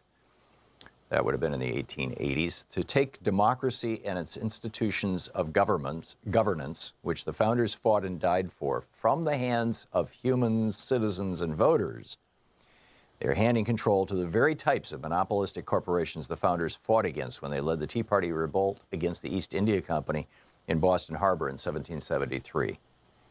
In June of 2003, despite protests from millions of Americans, corporate-friendly Michael Powell's FCC lifted some of the last tattered restrictions on media ownership, allowing absolute concentration of the voices we hear into a tiny number of corporate hands.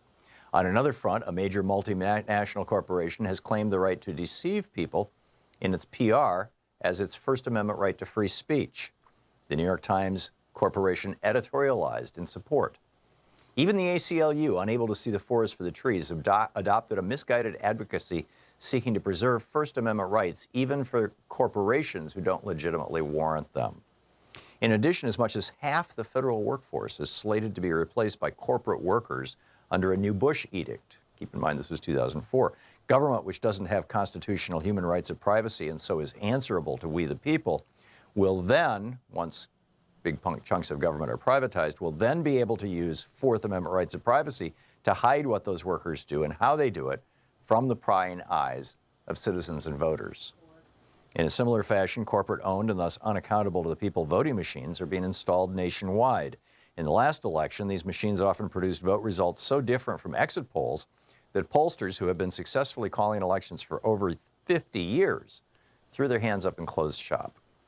And in the ultimate irony, the man in charge of the Bush administration's economic policy, Secretary of Treasury John Snow, is a multimillionaire campaign contributor, chairman of the Business Roundtable, an elite core of 100 of the nation's most powerful corporate CEOs, and himself a railroad baron. It's a sorry state of affairs, and it shouldn't be that way. Corporations are created by humans to further the goal of making money. And as engineer, architect, and writer Buckminster Fuller said in his brilliant essay, Grunch of Giants, corporations are neither physical nor metaphysical phenomena. They are socioeconomic ploys, legally enacted game playing. Corporations are non-living, non-breathing legal fictions. They feel no pain. They don't need clean water to drink, fresh air to breathe, healthy food to consume. They can live forever. They can't be put in prison. They can change their identity or appearance in a day. They can change their citizenship in an hour. They can rip off parts of themselves and create entirely new entities. Some have compared corporations to robots in that they are human creations that can outlive individual humans, performing their assigned tasks forever. Scientist and prolific author Isaac Asimov, when considering a world where robots had become as functional and intelligent as, and more powerful than, their human creators, posited 3 fundamental laws that would determine the behavior of such potentially dangerous human-made creations. His 3 laws of robotics stipulated that non-living creations must obey humans and never behave in a way that would harm humans. In some famous fictional scenarios, we see the consequences of letting human creations operate without adequate restrictions or limitations. In Arthur C. Clarke's 2001, the onboard computer HAL seizes control of the spaceship from the humans therein. The Terminator film series depicts a time when human-built machines wage war against humanity itself. And in the Matrix films, machines use humans much as we now use them. Asimov's idea was profound, but not altogether original, of course. Thomas Jefferson and James Madison beat him to it by about 200 years with an idea that a constitutional amendment was needed to ensure that the reach of corporations was limited. Something seems to have slipped since then. Until 1886, it was a felony in most states for corporations to give money to politicians or otherwise try, through either lobbying or advertising, to influence elections. Such activity was called bribery and influencing. And the reason it was banned was simple. Corporations can't vote, so what are they doing in politics?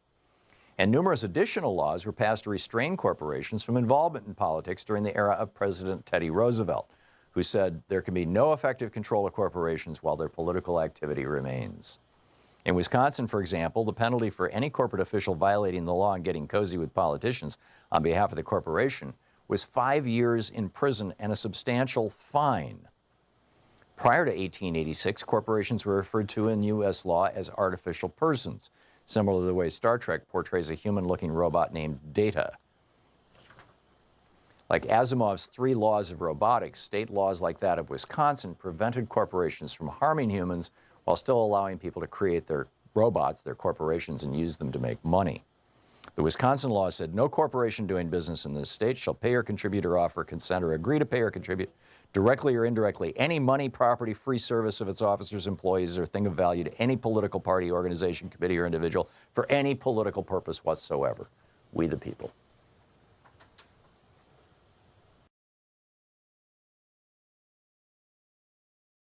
What would Jeff?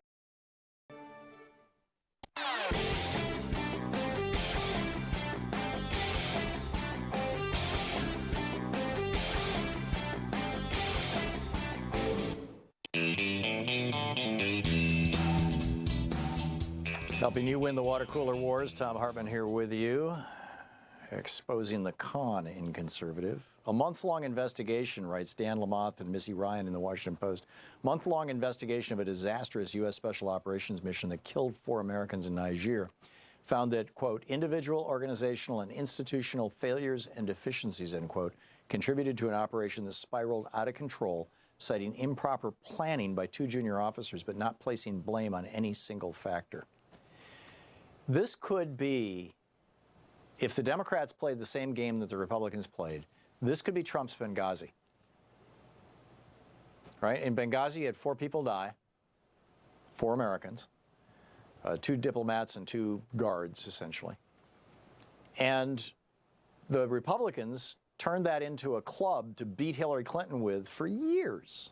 I mean, to this day, there are people who think that Hillary Clinton had something to do with Benghazi.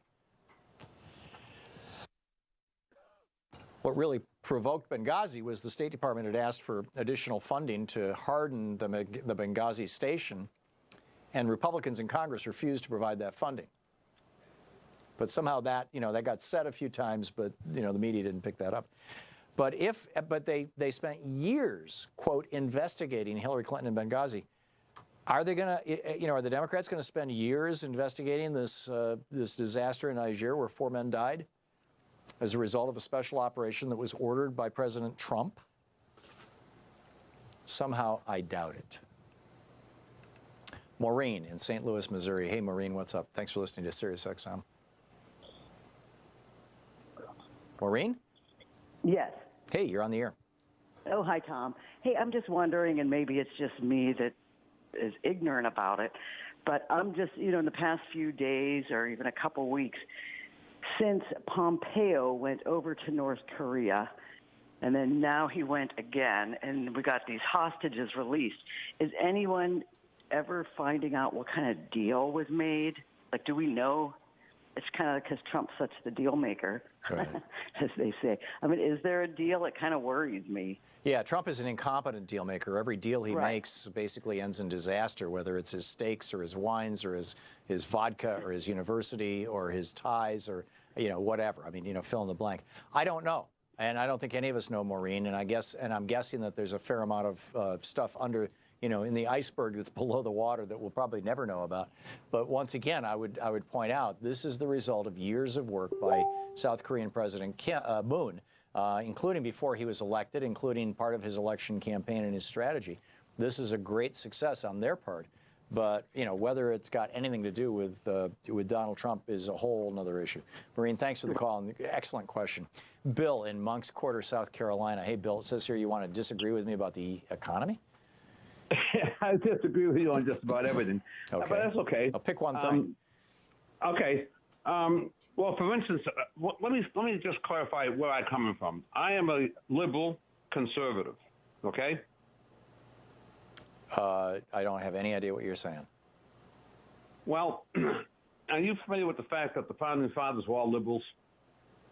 It all depends on your definition of the word liberal. Are you using the European definition or the American definition? Very clear cut. A liberal is a person who does not believe in the government having control, doesn't believe in paying homage to a king or a dictator or anything like that. Okay, so you're using the European definition, and you're mixing multiple things up. The founders of this country created a government, and the first government that they created had very little power.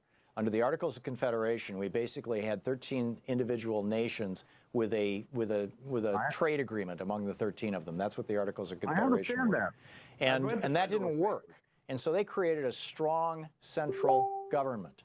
And that was the Constitution, and that's our existing country. So when you say that the founders were opposed to government power, you're wrong. The founders created government power. They respected government power. They were opposed to a foreign occupation of their land. They didn't like the government of England, and you're right, they didn't like kings and princes and things like that. And in fact, they didn't want to see, kings and princes emerge in the United States, particularly princes, the very, very wealthy. Thomas Jefferson famously said that wealth should be taxed in geometric proportion. In other words, as wealth goes up, taxes should go up faster.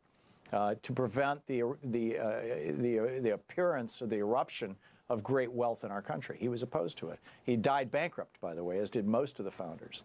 So that generation was not a wealthy generation. The real wealth didn't come along until the 1820s, 1830s. But what's your point, Well, the thing is, they created a government, yes, but it was not a strong central government. It was a central government that states' rights was very important. Individual rights was very important. That's why we have a Second Amendment, for the very reason that because of the government, if the government becomes Bill, we have powerful, a second. There's not a single founder that I keep hearing this BS argument, and I know that it first was floated back in the 1960s in the American Rifleman, in the NRA publication. It was originally floated in the 1960s by a teenager who wrote a piece for the American Rifleman saying, well, maybe the founders put this into place so that if the government ever becomes oppressive, we can go kill government officials, right? It's complete BS. It's not real. You can read the James Madison's notes on the Constitutional Convention of August of 1787. What? I have read them. You can read the debates in Congress on the ratification of the Convention of the Constitution in 1789. I have read them. You can read the Federalist Papers that were written by Madison and Hamilton and John Jay and a few others, but mostly Madison and Hamilton, where they were selling the Constitution. I have read them. And not in any of those documents will you find even one reference by any politician of any consequence at all in the United States of America who was saying we should have the Second Amendment so that citizens can shoot at government officials. Zero. No, it doesn't say that. It's a lie. We have a free state. You can read that. It says free state, right? Yes. Okay. Why? Why is the word free state in there? Well, originally it said free country. And again, I refer you in this case to, you can Google my name and the word slavery and Second Amendment, and you'll find articles I've written about it. But broadly speaking, I would say just read Patrick Henry's address to the 1789 ratifying convention in Virginia, where the elders, the political elders of Virginia got together and they were debating whether or not to ratify the Constitution. And at that point in time, the 10 amendments had been proposed, but they weren't ratified until 1791, 3 years later. But they still were being debated. And the Second Amendment at that point in time read, a well-regulated militia be necessary to the security of a free nation.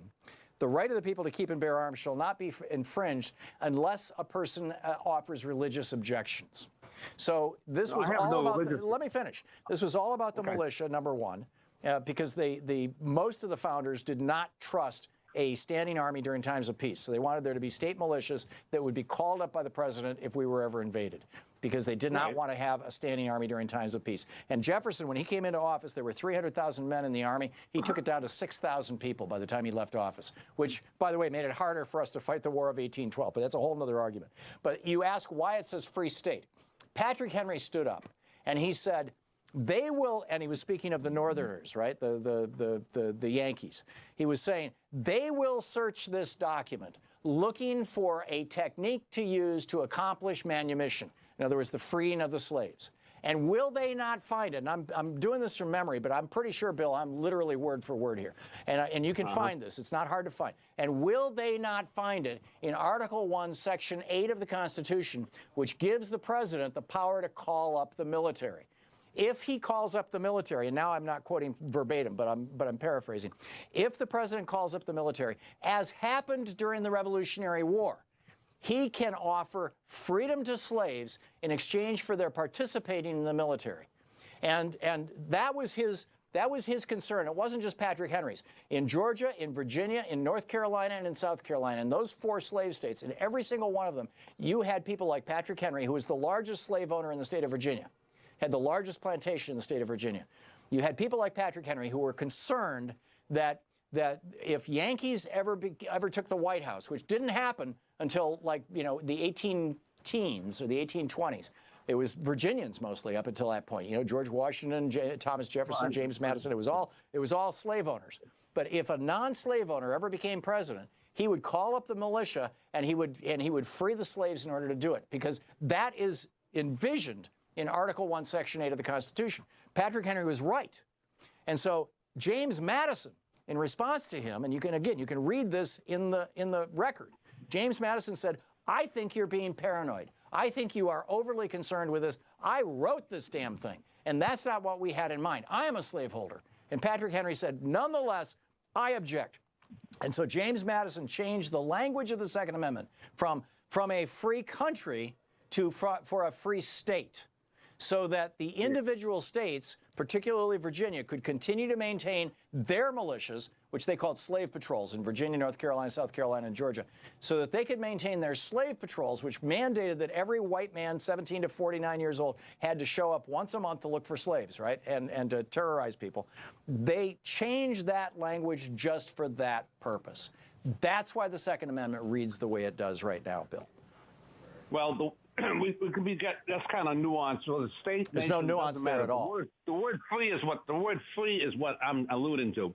If it was well, it was for free white men. No, free anybody. No, women had no power then. Slaves had no power then. People of color had no power. There's plenty of blacks in the NRA today. I mean, they have every much right.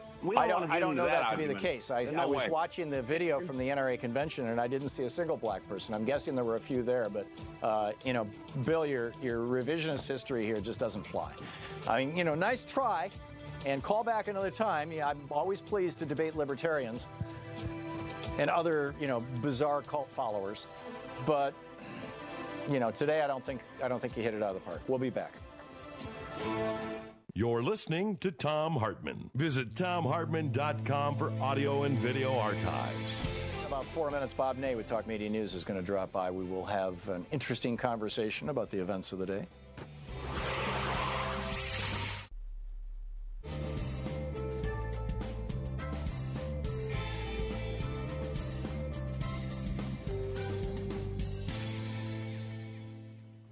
Welcome back. Greg in Lompoc, California, watching us on Free Speech TV. Hey, Greg, what's on your mind?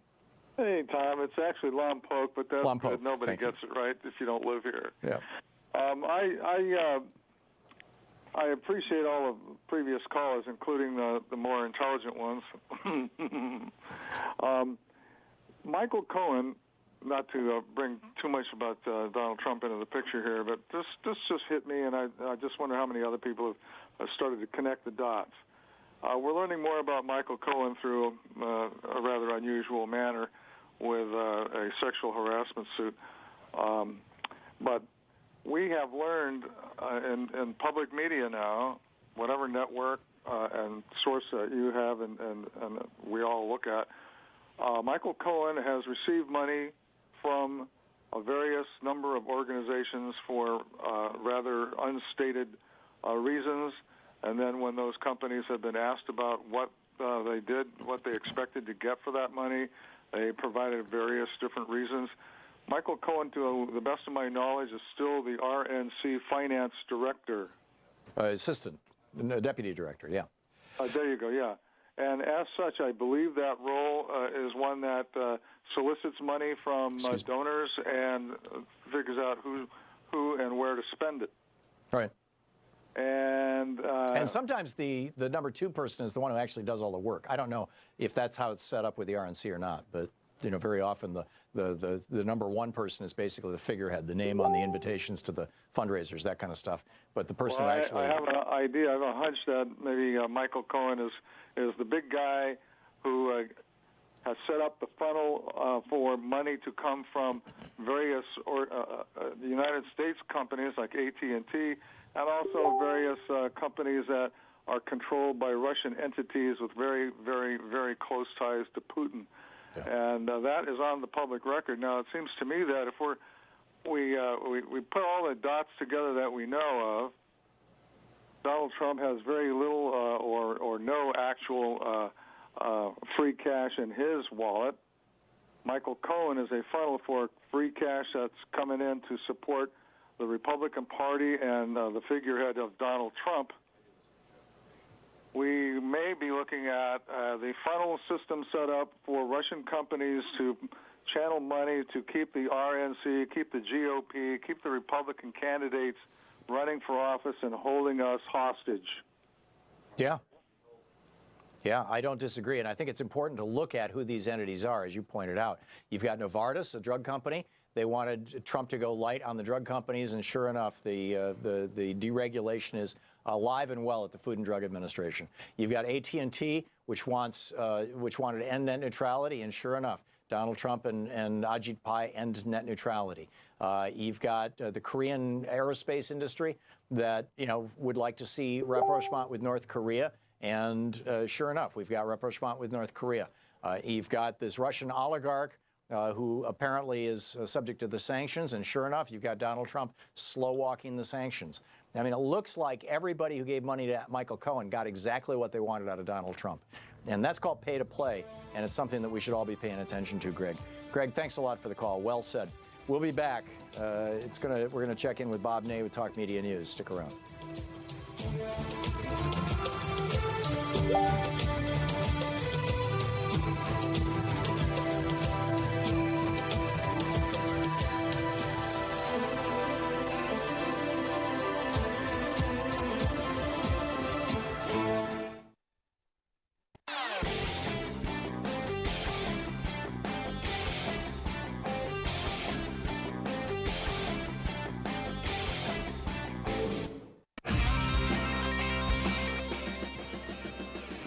It's the Thom Hartmann Program, the place where despair is not an option. Let's check in with Bob Ney at Talk Media News. This report brought to you by goatsfortheoldgoat.com and Loving What You Do, Ellen Ratner's new book. On the line with us, the author of Sideswiped, Bob Ney, former Republican congressman from Ohio. Bob, welcome back to the program. Well, thank you, Tom. Happy to be here. Thank you. It's always nice to hear from you. So what's going on in the world today that we need to know about? Well, a couple of fascinating stories. The first one is an interesting process because people have heard, maybe if they've watched the news today, about the word discharge petition. And I'm sure a lot of people are wondering what it is. Right. But a discharge petition has been rarely used in America's history. And since 1985, there have only been 4 of them. By the way, one was given to me. Huh. So I know about discharge petitions. Yeah, this is when you were taking on, was Paul Ryan the John speaker? McCain. John McCain. Right. Oh, really? And he organized a discharge petition and got 218 signatures. Now, a discharge petition is when 218 members of the House sign and they say, we want this bill voted on. Right, you're going around the Speaker of the House. Yes, you're going around the Speaker of the House. So when it began to happen to us in House Administration Committee, Hastert and his lawyer at the time, Ted Vandermeed, and one of his chief of staff, Scott Palmer, were just literally almost having a heart attack over all of this. And finally, we said, look, they're going to get to 218 signatures. You're going to have a discharge petition. You might as well run it through the committee. So we did, and it came out of the committee 6-3 against the bill. So we actually reported the bill out unapproved, but then on the floor it had 240 votes. So I just want to explain the process. But it is a rare process. Now, what's interesting about this is involving DACA. The Dreamers. Right. So 17 Republicans, Tom, as of today, have signed that petition. Oh, that's interesting. If you run the Democratic numbers of the House and you add the 193 and the 17, according to the math, if all of the Democratic side holds firm, right now there should be 10 signatures short of actually forcing the House, whether the Speaker wants to do it or not, which he doesn't, right, although they say they do, to vote on DACA. Forcing the House to have a vote on DACA. Wow. So I think it's Do you think they're going to get those 10 Republicans? Well, what will happen now, by the way, this is all public. It used to be secret till 1993. Senator Imhoff got it made into the public realm. He was able to do that. It used to be secret. So there's going to be a lot of pressure. People are going to see the names, and then 17 Republicans are on it. What about the rest? Maybe people in adjoining states or districts. Right. So there's going to be a ton of pressure, with people calling in, wanting those additional. Are those 17 Republicans mostly from border states? I'm sorry, what's that? Are the 17 Republicans mostly from the states that have high populations of Texas, New Mexico, Arizona, California? Well, I haven't actually looked at the names yet because I tried to find them today and I couldn't. But the lead on it is from Florida. Oh, that's the lead interesting. on it. Yeah, which is also has a large Hispanic population. Exactly. Fascinating. So what else is going on, Bob? Well, another story that is breaking involves, I just want to, for matter of disclosure, make it very clear, it involves Dr. Trita Parsi. And Trita Parsi was our exchange student in Barnesville, Ohio, way back when he was 17. Trita Parsi lived in your house, really? He was our exchange student, Tom. Oh my God!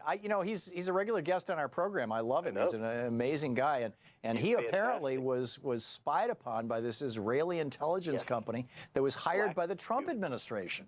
Right, Black Cube. Yeah. And when the government went after me, and I detail this in my book of the terrorists amongst us, the government tried to say, and still say in their transcript of my issues with them, that I attempted to get Colin Powell to sell airplanes to Iran. Well, anybody can call Colin Powell, and he will tell you that never happened. But they built the case, the Bush administration, around that. And now the Trump administration, people close to Trump, have employed, and we're going to, eventually probably hear who, but they got the Black Cube company, and they called with fake names and reporters, and they went after 2 Obama administration White House officials, and now the Guardian has actually told Dr. Parsi that they went after him also, trying to do anything they could do because he is a fierce advocate of the Iran deal. Right. So I just thought it was fascinating. Yeah, he's the president or whatever his title is of the National Iranian American Council, NIAC, NAIC.org is their website. And there's always been these right-wing groups funded, I believe, by Cheney and his friends that have for years tried to say that there was a cash flow and that Trita and myself and other people were working for the regime in Iran, which is absolutely ridiculous. But they have, filtered that out there, and they have almost endless money, Tom. And now we find out about the Black Cube. So Dr. Parsi has said there ought to be a congressional investigation of the Black Cube and how it went after, Obama's people, and now we see after him, and who else knows. So I thought it was just a... You said they have almost endless money. And Bob, you just, to clear all this up, you speak Farsi, which is the language of Iran. You were married to an Iranian woman? Is that how you... No. My sister took in a child when he was 12 from Iran, and then I had Iranian roommates, and I moved to Iran, and I worked on the it's called the Iranian American School, and taught Iranian. So that's how I came to know the language. So yeah, and in fact, we're digressing here, probably more than we should. But you said they have unlimited money, these anti-Iranian people. Is that here in the United States? Could that be Israeli money being cycled through the United States? We don't know, and because they don't have to show where it's coming from, and in lawsuits they filed and the money they spend, we don't know. Now, the assumption is that it's, people associated because of how Cheney reacted, but people associated with that, possibly through some funneled Israeli money, we're just not sure, but they have had an endless pile of money for years, to push these issues. And of course, they got into with the Bush administration. Again, the ridiculous, and we never tried to get that removed because we wanted people to know that that we were accused. I was accused of trying to get Colin Powell to sell airplanes. Well, all you have to do is ask Colin Powell. So we didn't want that removed because we can prove obviously difference. But that's the way it ran with the administration. Remarkable stuff. And Trita Parsi being spied on. I blame Cheney for all of that. Yeah, it wouldn't surprise me. I mean, he's the Dark Lord. Whole 9 yards. Yeah, Darth Vader. Bob Ney with Talk Media News. Thank you, Bob. Thank you. Thank you, Tom. Great talking with you. We'll be back.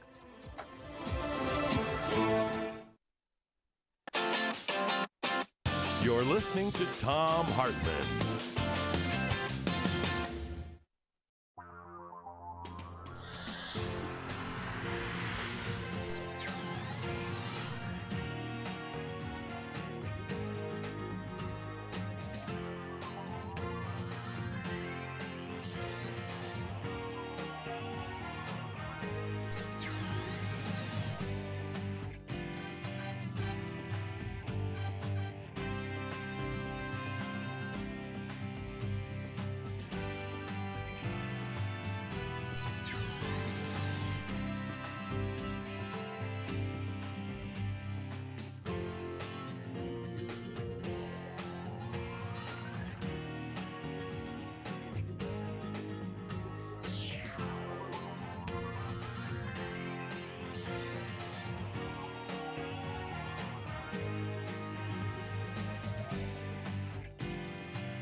The Thom Hartmann Program is brought to you in part by the Aiden Forecast, an investment newsletter with weekly updates of leading market indicators and a monthly deep dive into what the details of the economy and the markets mean for investors and retirees. On the web at aidenmarkets.com. Wines have some of the highest pesticide levels in our food chain. This hour brought to you by wine.com. Pesticide-free wines, organic wines, imported from France by the organic wine company, ecowine.com. The Thom Hartmann Program is brought to you in part by Super Beets.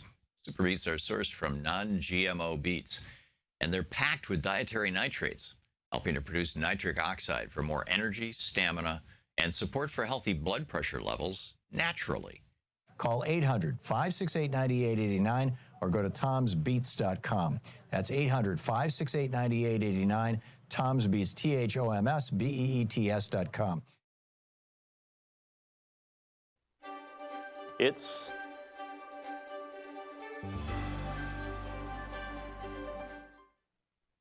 the Thom Hartmann University Book Club. Today we're reading from Legacy of Secrecy, The Long Shadow of the JFK Assassination by Lamar Waldron and me. The assassination of President John F. Kennedy on November 22, 1963, triggered cover-ups by officials. This is from the introduction, by the way, that continue to negatively impact American politics, life, and foreign policy. Legacy of Secrecy details those cover-ups and hidden investigations, many for the first time, including the reasons they were carried out under such intense secrecy. Most were spawned by John and Robert Kennedy's top-secret 1963 plan to stage a coup against Fidel Castro, a plan so highly classified that it only started to be exposed in 2005 and is finally revealed in this book. Their own confessions now show the three mafia bosses, Carlos Marcello, Santo Trafficante, and Johnny Roselli, were behind JFK's assassination. They used parts of the secret coup plan to kill JFK in a way that forced Attorney General Robert Kennedy, President Lyndon B. Johnson, excuse me, FBI Director J. Edgar Hoover, and high CIA official Richard Helms to withhold critical information not only from the public and the press, but also from each other and sometimes their own investigators. It's important to keep in mind that JFK was murdered just a year after the tense nuclear standoff during the Cuban Missile Crisis.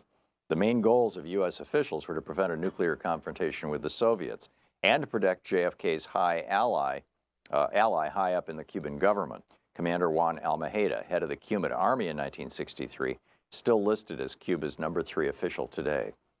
While U.S. leaders have managed to prevent a confrontation with Russia and preserve a critical ally in the Cuban government, this limited the investigation into JFK's murder, allowing the three mafia chiefs and their associates to remain free.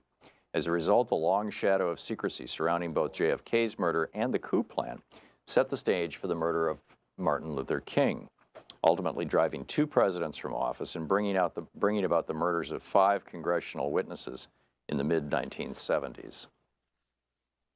Legacy of Secrecy breaks excuse me, important new ground in key areas, detailing for the first time Louisiana Godfather Carlos Marcello's clear confession to ordering JFK's assassination. Marcello's criminal empire ranged from Dallas to Memphis, and previously secret files at the National Archives have shown that he made this confession in 1985 to an FBI informant ruled credible by a federal judge as part of a secret FBI undercover sting operation named Camtex. Exposed here for the first time, Camtex yielded Marcello's admission that he'd met Lee Harvey Oswald and set Jack Ruby up in business in Dallas. The operation also generated hundreds of hours of heretofore secret prison audio tapes of Marcello discussing his crimes, recorded using the FBI informant's bugged transistor radio. Yet the FBI and Justice Department withheld most of that information from the public and Congress for years until its revelation in this book. Carlos Marcello wasn't the only mob boss who confessed his involvement in JFK's murder to a trusted associate. Legacy also uncovers important new information about Marcello's partners in JFK's assassination, Tampa Godfather Santos Trafficante and Johnny Roselli, the Chicago Mafia's man in Las Vegas and Hollywood. Shortly before their deaths, both mobsters admitted their roles in JFK's murder to their attorneys. 2 of their associates with documented ties to the secret JFK Almeida coup plan likewise confessed. Using exclusive new information supported by FBI files apparently withheld from Congress, This book names two of the Georgia men who paid James Earl Ray to kill the Reverend Dr. Martin Luther King, white supremacist Joseph Miltier and Hugh R. Spake. Miltier, who had been involved in Marcello's murder of JFK, was part of a small clique of racists in Atlanta who used Marcello to broker the contract to murder Dr. King. We document James Earl Ray's ties to Marcello's heroin smuggling operation and long overlooked evidence in FBI files linking Ray to Marcello's associate, Johnny Roselli. Finally, this book explains why Ray, while fleeing to Canada the day after killing Dr. King in Memphis, made a 400-plus mile detour south to Atlanta, where he contacted Spake to get help from Miltier. In 1979, the last congressional committee to investigate the murders of JFK and Dr. King, the House Select Committee on Assassinations, concluded, quote, that Trafficante, like Marcello, had the motive, means, and opportunity to assassinate President Kennedy, end of quote from the congressional report. The HSCA had been created in the wake of Roselli's sensational murder, but the HSCA was unable to establish direct evidence of Marcello's complicity. And the same was true for Trafficante and Roselli, because the CIA, FBI, and other federal agencies withheld so many relevant files. The HSCA, headed by civil rights figure Louis Stokes, also concluded there was a likelihood of conspiracy in the assassination of Dr. King and that financial gain was James Earl Ray's primary motivation. But they were unable to determine who had paid Ray or how the conspiracy had worked because the FBI and other agencies had hid critical files. With the help of more than 24 associates of John and Robert Kennedy, backed up by thousands of recently released documents at the National Archives, many of which are quoted here for the first time, Legacy tells the full story denied to Congress and the American people, legacy of secrecy.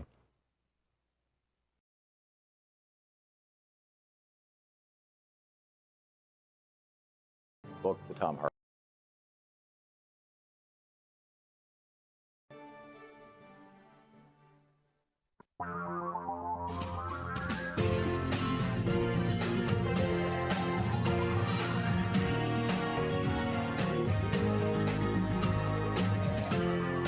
This is the Thom Hartmann Program. Welcome back to the third hour of our program, Talk Media for the rest of us here. So Michael Cohen is apparently selling access to Donald Trump. In previous eras, that would be highly illegal.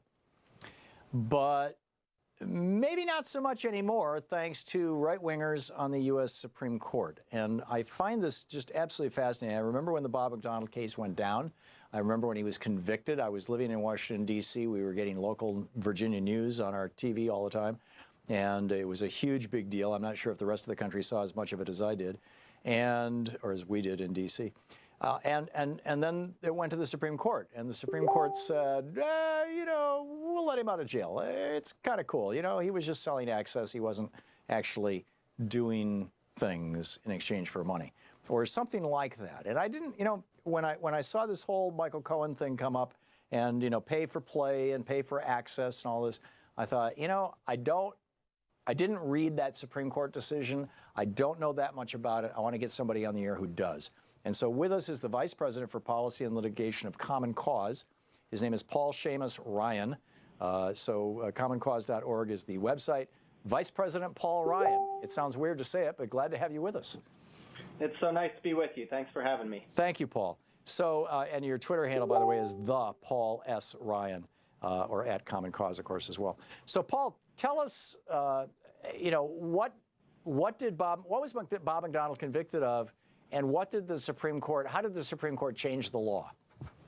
Well, what Bob McDonnell was convicted of was violating a federal statute that prohibits taking money or gifts in exchange for performing an official act in your role as a government official. So this phrase, official act, is a really important one for the purpose of this law. It was at the core of the McDonnell prosecution and the appeal to the U.S. Supreme Court.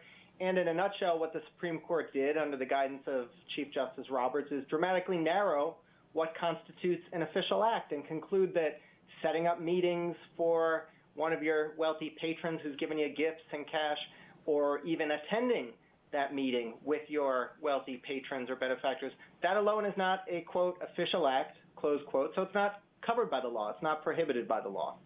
And let's be clear about this. Bob McDonald received, as I recall, well over $100,000 worth of gifts, and what I think both he and the guy who was giving them to him thought were basically bribes. Yeah, I think it was a total of about $170,000 worth of what looked to the regular person, a reasonable person, as a bribe. Right. So when did the Supreme Court have this ruling? It was like 2 years ago, wasn't it? Yeah, it was about 2 years ago. Yeah. So, before that, for the first 240 some odd years of the Republic, if you set up a for-profit corporation, you set up shop like Michael Cohen did, and you said to people, you said to Novartis, hey, you want to get the FDA off your back? I can do that. You say to AT&T, hey, you want to end net neutrality? I can get the president to do that. You say to Korean aerospace industries, hey, you'd like to see rapprochement between North and South Korea? I can make that happen. I can get the president on that. That would have landed Michael Cohen in jail in the past, but now not so much? It doesn't look to me like he is actually engaged in any activities that would constitute a violation of the law as the law is currently being interpreted by the court. Yeah. Because he hasn't actually done anything other than apparently introduce people to Trump or Trump's people. Is that right? Yeah, that seems like what he was hired to do. That seems like what he did do. It's worth noting maybe that it doesn't appear that he was particularly good at what he was selling himself as. These big special interest clients, they dropped him after a year or so of his services. Some, after one meeting, wanted to drop him, but went ahead and paid him the full contract anyway, maybe not to offend him or the president, but right. These wealthy special interests, they don't seem to have gotten much bang for their buck, but they tried to, and that should be illegal. We're talking with Paul Ryan, the Vice President of Common Cause, Paul Seamus Ryan, Vice President with Policy and Litigation. Paul, the conventional wisdom is that once the Supreme Court has ruled, that's kind of the end of it. I mean, this goes back to the Marbury case, although it was highly debatable up until 1856 when Dred Scott was the second time the Supreme Court had actually used judicial review like that.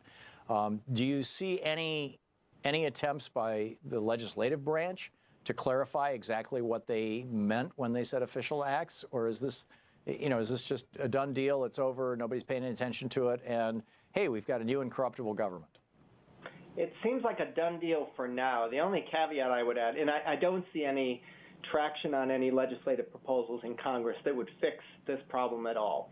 The only caveat I would add is that a Supreme Court decision is indeed the final word on an issue or a topic, as you've indicated, until and unless the composition of the court itself changes. Then the court can change its mind. And we've seen that happen under the Roberts Court, where the court itself has reversed prior Supreme Court decisions on issues like campaign finance law. So the court does change its mind, its view, its interpretation of statutes when the composition of the court changes, but I don't see any legislation moving anywhere anytime soon. Yeah, at least as long as the Republicans control the legislature. Finally, I'm curious, you're the VP for Policy and Litigation at Common Cause. What are you guys up to these days? What are the big issues on your plate? Well, I'll tell you directly related to this story that we've spent our first few minutes chatting about, Essential Consultants, LLC, and Michael Cohen. Essential Consultants, that's the name of the shell company he set up and used for all this.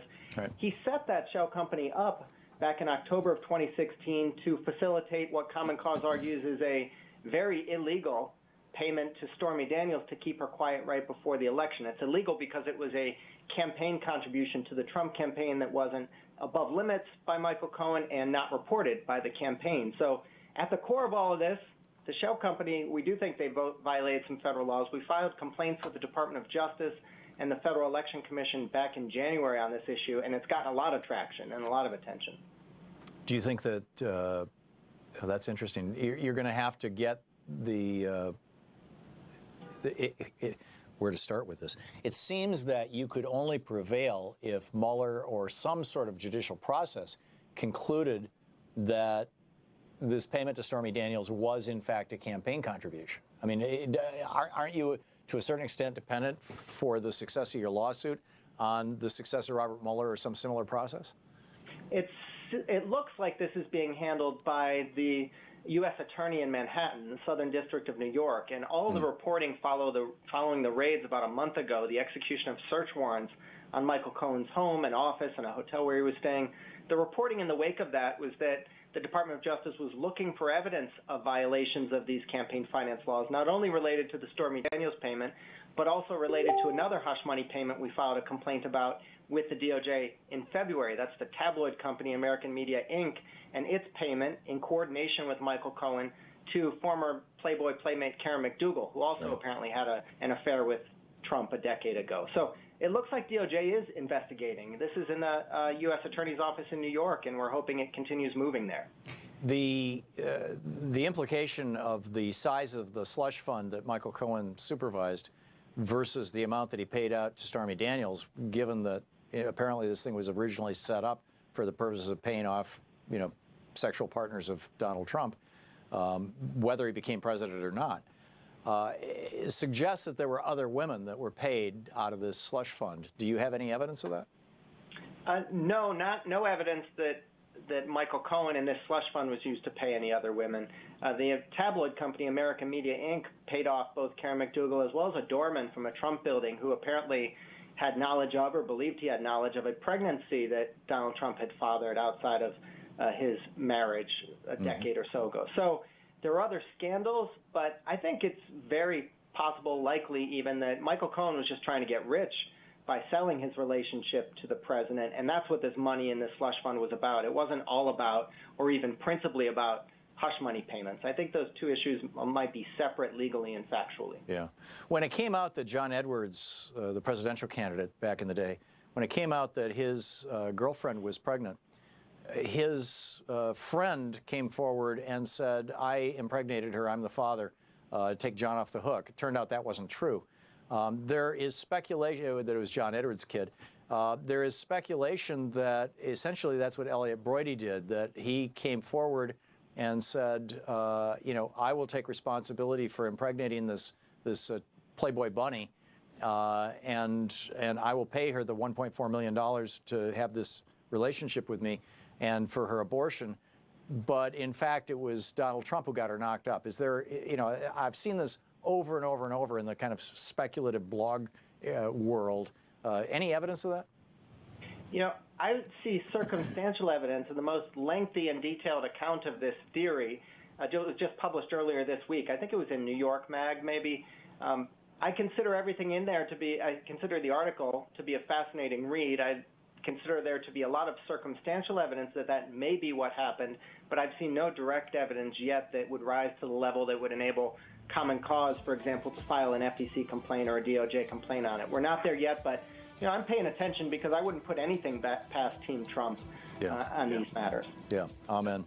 Vice President Paul Ryan for Policy and Litigation at Common Cause, commoncause.org. Paul, thanks so much for being with us today. Thanks for having me, Tom. Great talking with you. We'll be back in just a moment. Stick around.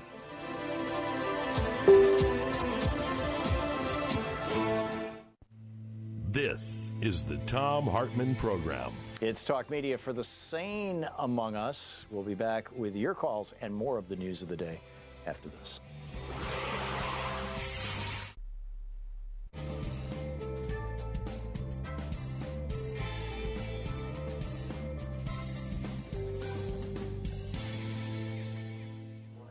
And welcome back, Jack in Petaluma, California. Hey, Jack, thanks for watching Free Speech TV. What's on your mind today?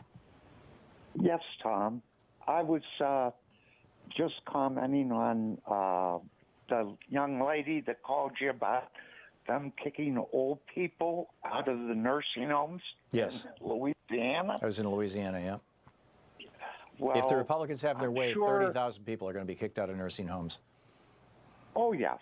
Well, if you remember correctly, back at the beginning of last year, when the GOP in the House voted to get rid of Obamacare, and all of a sudden they show up in the Rose Garden drinking beer and having a party and toasting to Donald Trump and rah, rah, rah, rah, rah. CNN and MSNBC, everybody was there watching it. They praised Donald Trump. I think she might go to Donald and say, hey, how about that money for these old people? Well, Trump, you'll recall, Jack, Trump campaigned on the campaign promise that he was not going to cut Medicare or Medicaid or Social Security. And he has now attempted to cut all three.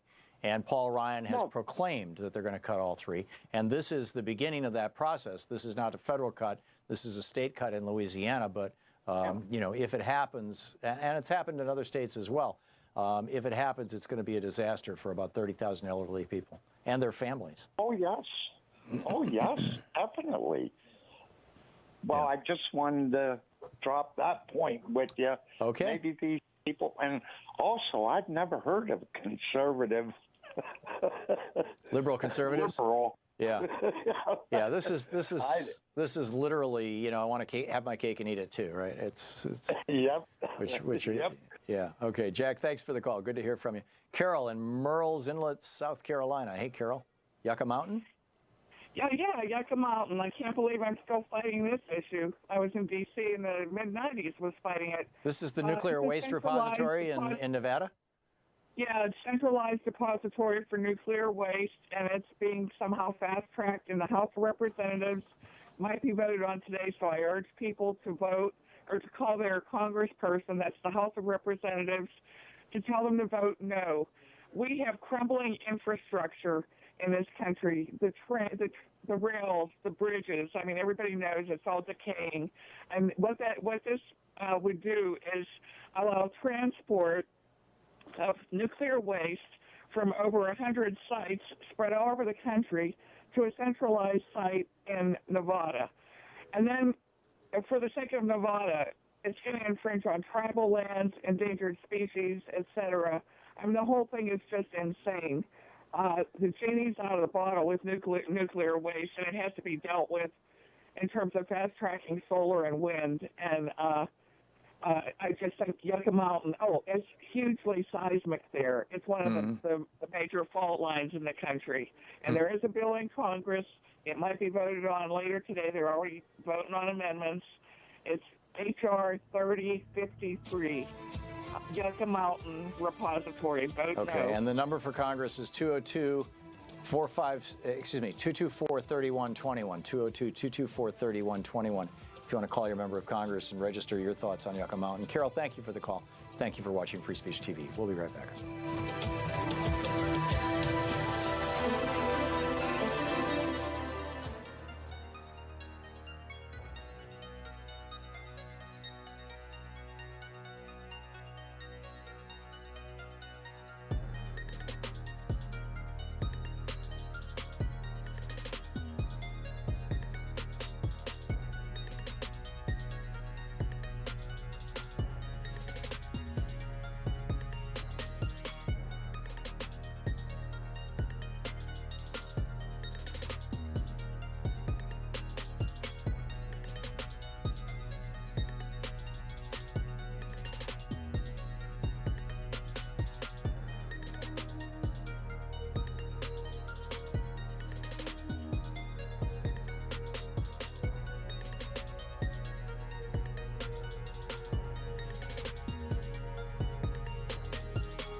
Things in the news that I wanted to share with you.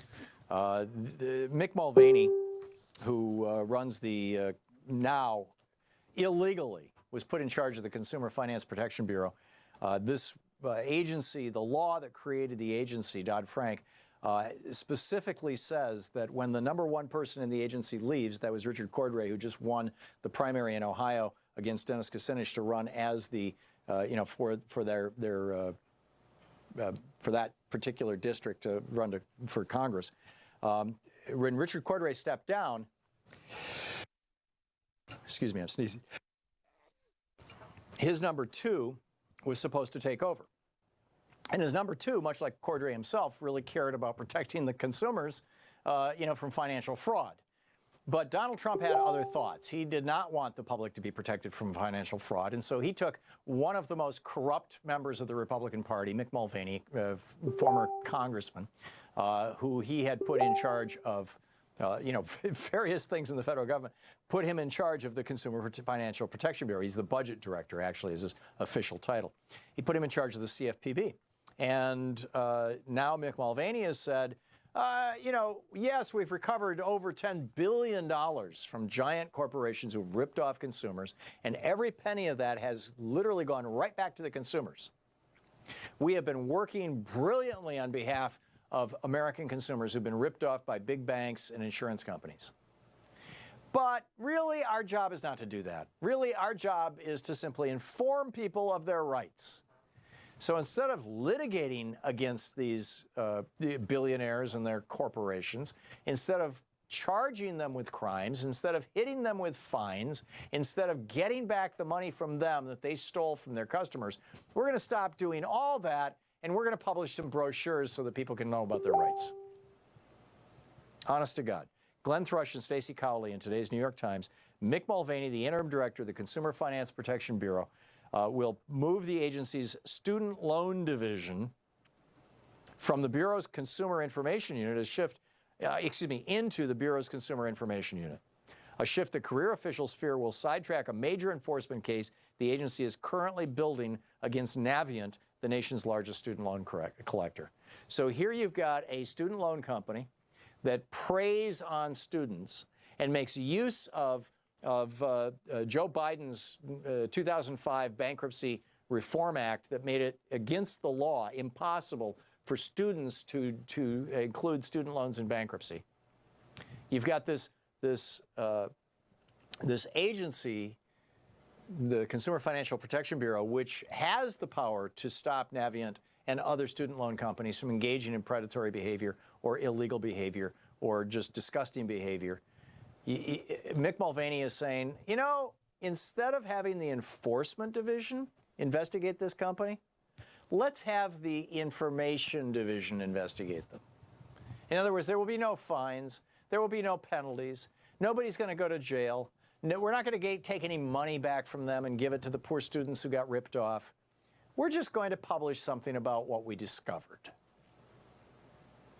They write, it follows a similar move Mr. Mulvaney made in February when he folded the Bureau's Fair Lending Division into the Consumer Unit, telling staff it would continue to focus on advocacy, coordination, and education.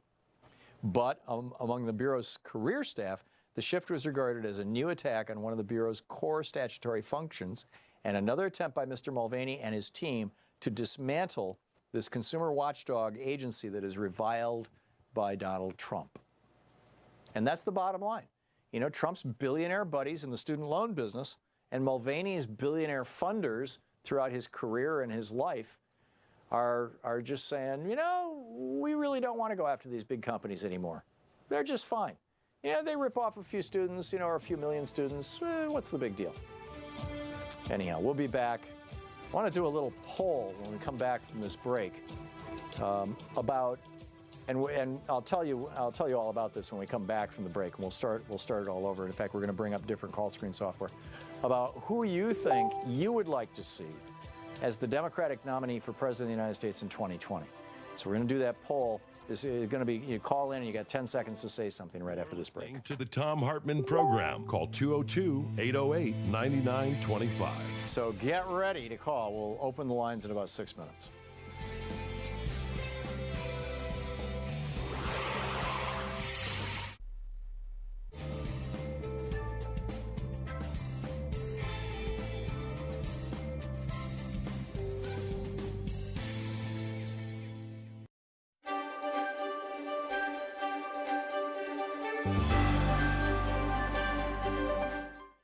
It's the Thom Hartmann University Book Club. Today we're reading from Daring Democracy by Francis Moore Lepay and Adam Eichen.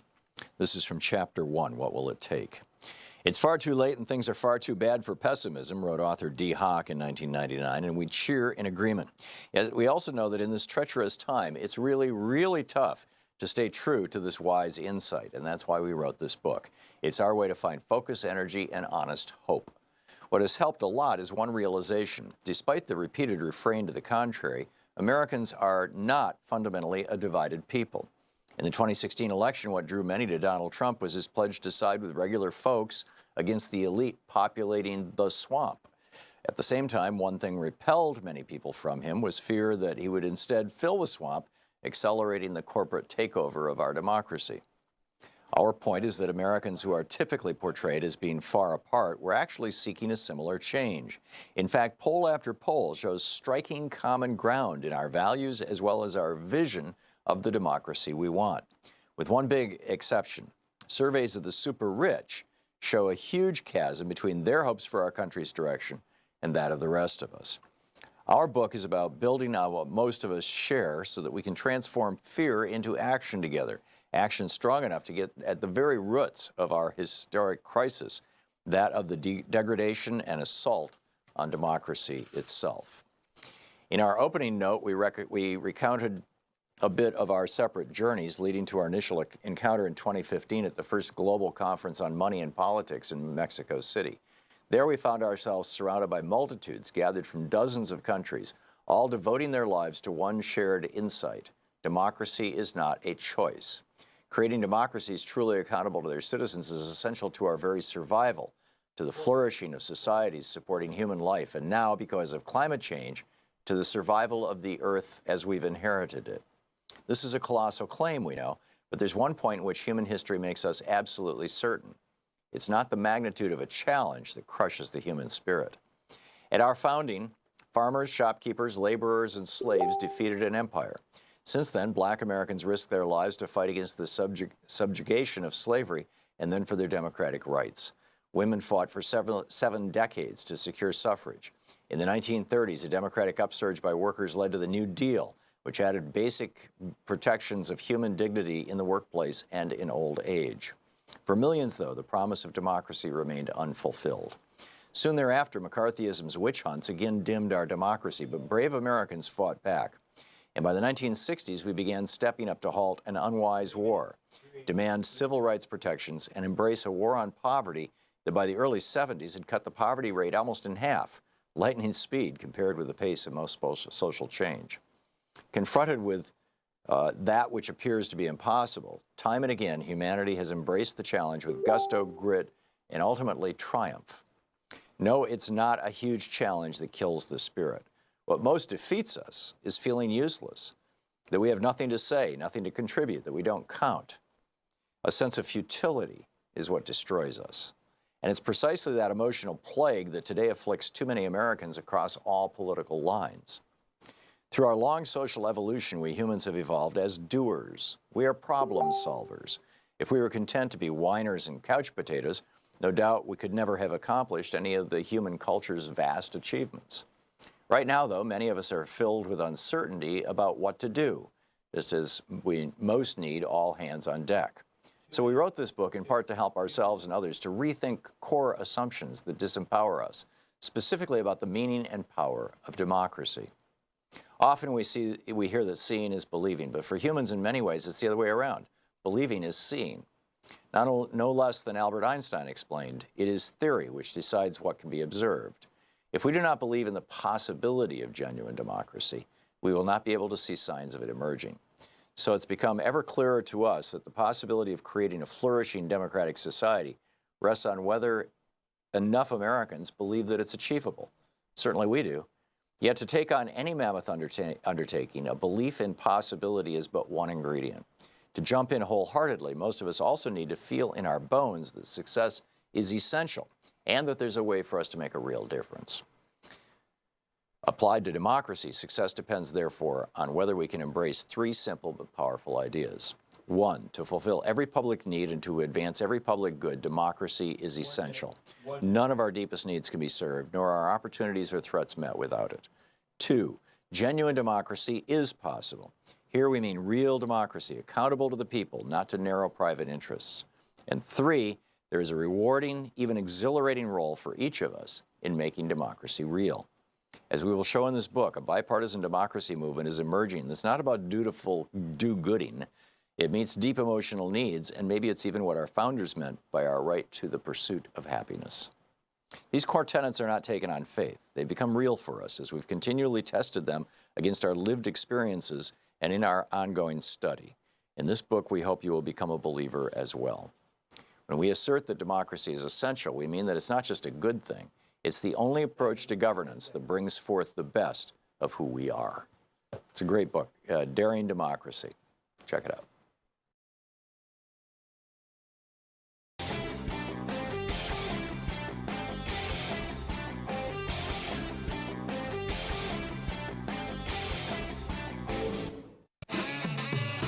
I'll do it all.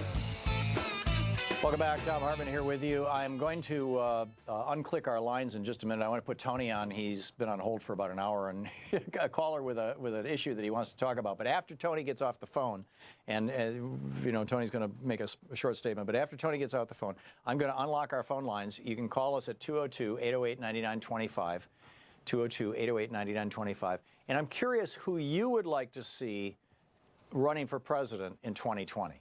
Should it be Cory Booker? Should it be Kamala Harris? Should it be Elizabeth Warren? Should it be Bernie Sanders? Should it be Hillary Clinton? Should it be, who should it be, right? Who is it that you would support? Obviously, there's a lot more names than that. And, you know, Arthur, if you could grab a pencil and a piece of paper or a computer or something, let's write these down and we'll keep track of it and come up with some sort of statistical analysis when we're done. Tony, you wanted to comment about the armored train in China first? Tony in Southfield, Michigan. I just wanted to remind all of the Trump supporters that the progress with North Korea really didn't start until after he visited China on that armored trade. That's when all of this really got put in motion. And if I'm not mistaken, even with the 3 prisoners that got released, didn't he just meet with them last week? I just feel like a lot of this is coming through China, not so much through Trump. That being said, it happened under his watch, so unfortunately, you got to give credit where credit is due there. Yeah, to the extent that he deserves credit. Tony, thank you. Well said. I appreciate the call. Now I'm going to put your calls on. We've got caller ID here, so but it's not always accurate. So I'm going to I'll put you on the air, and when I do, I'll call out your area code. So this caller looks like it's coming from area code 239. You're on the air. Oh, that caller just hung up. Let's try area code 702. Who would you like to see for president on the Democratic ticket? Michelle Obama. Michelle Obama. Okay, cool. Thank you. Area code 773. Who would you like to see? 773? Absolutely. I'm sorry, who would you like to see? Elizabeth Warren. Elizabeth Warren. Thank you. Area code 360. Who would you like to see on the ticket?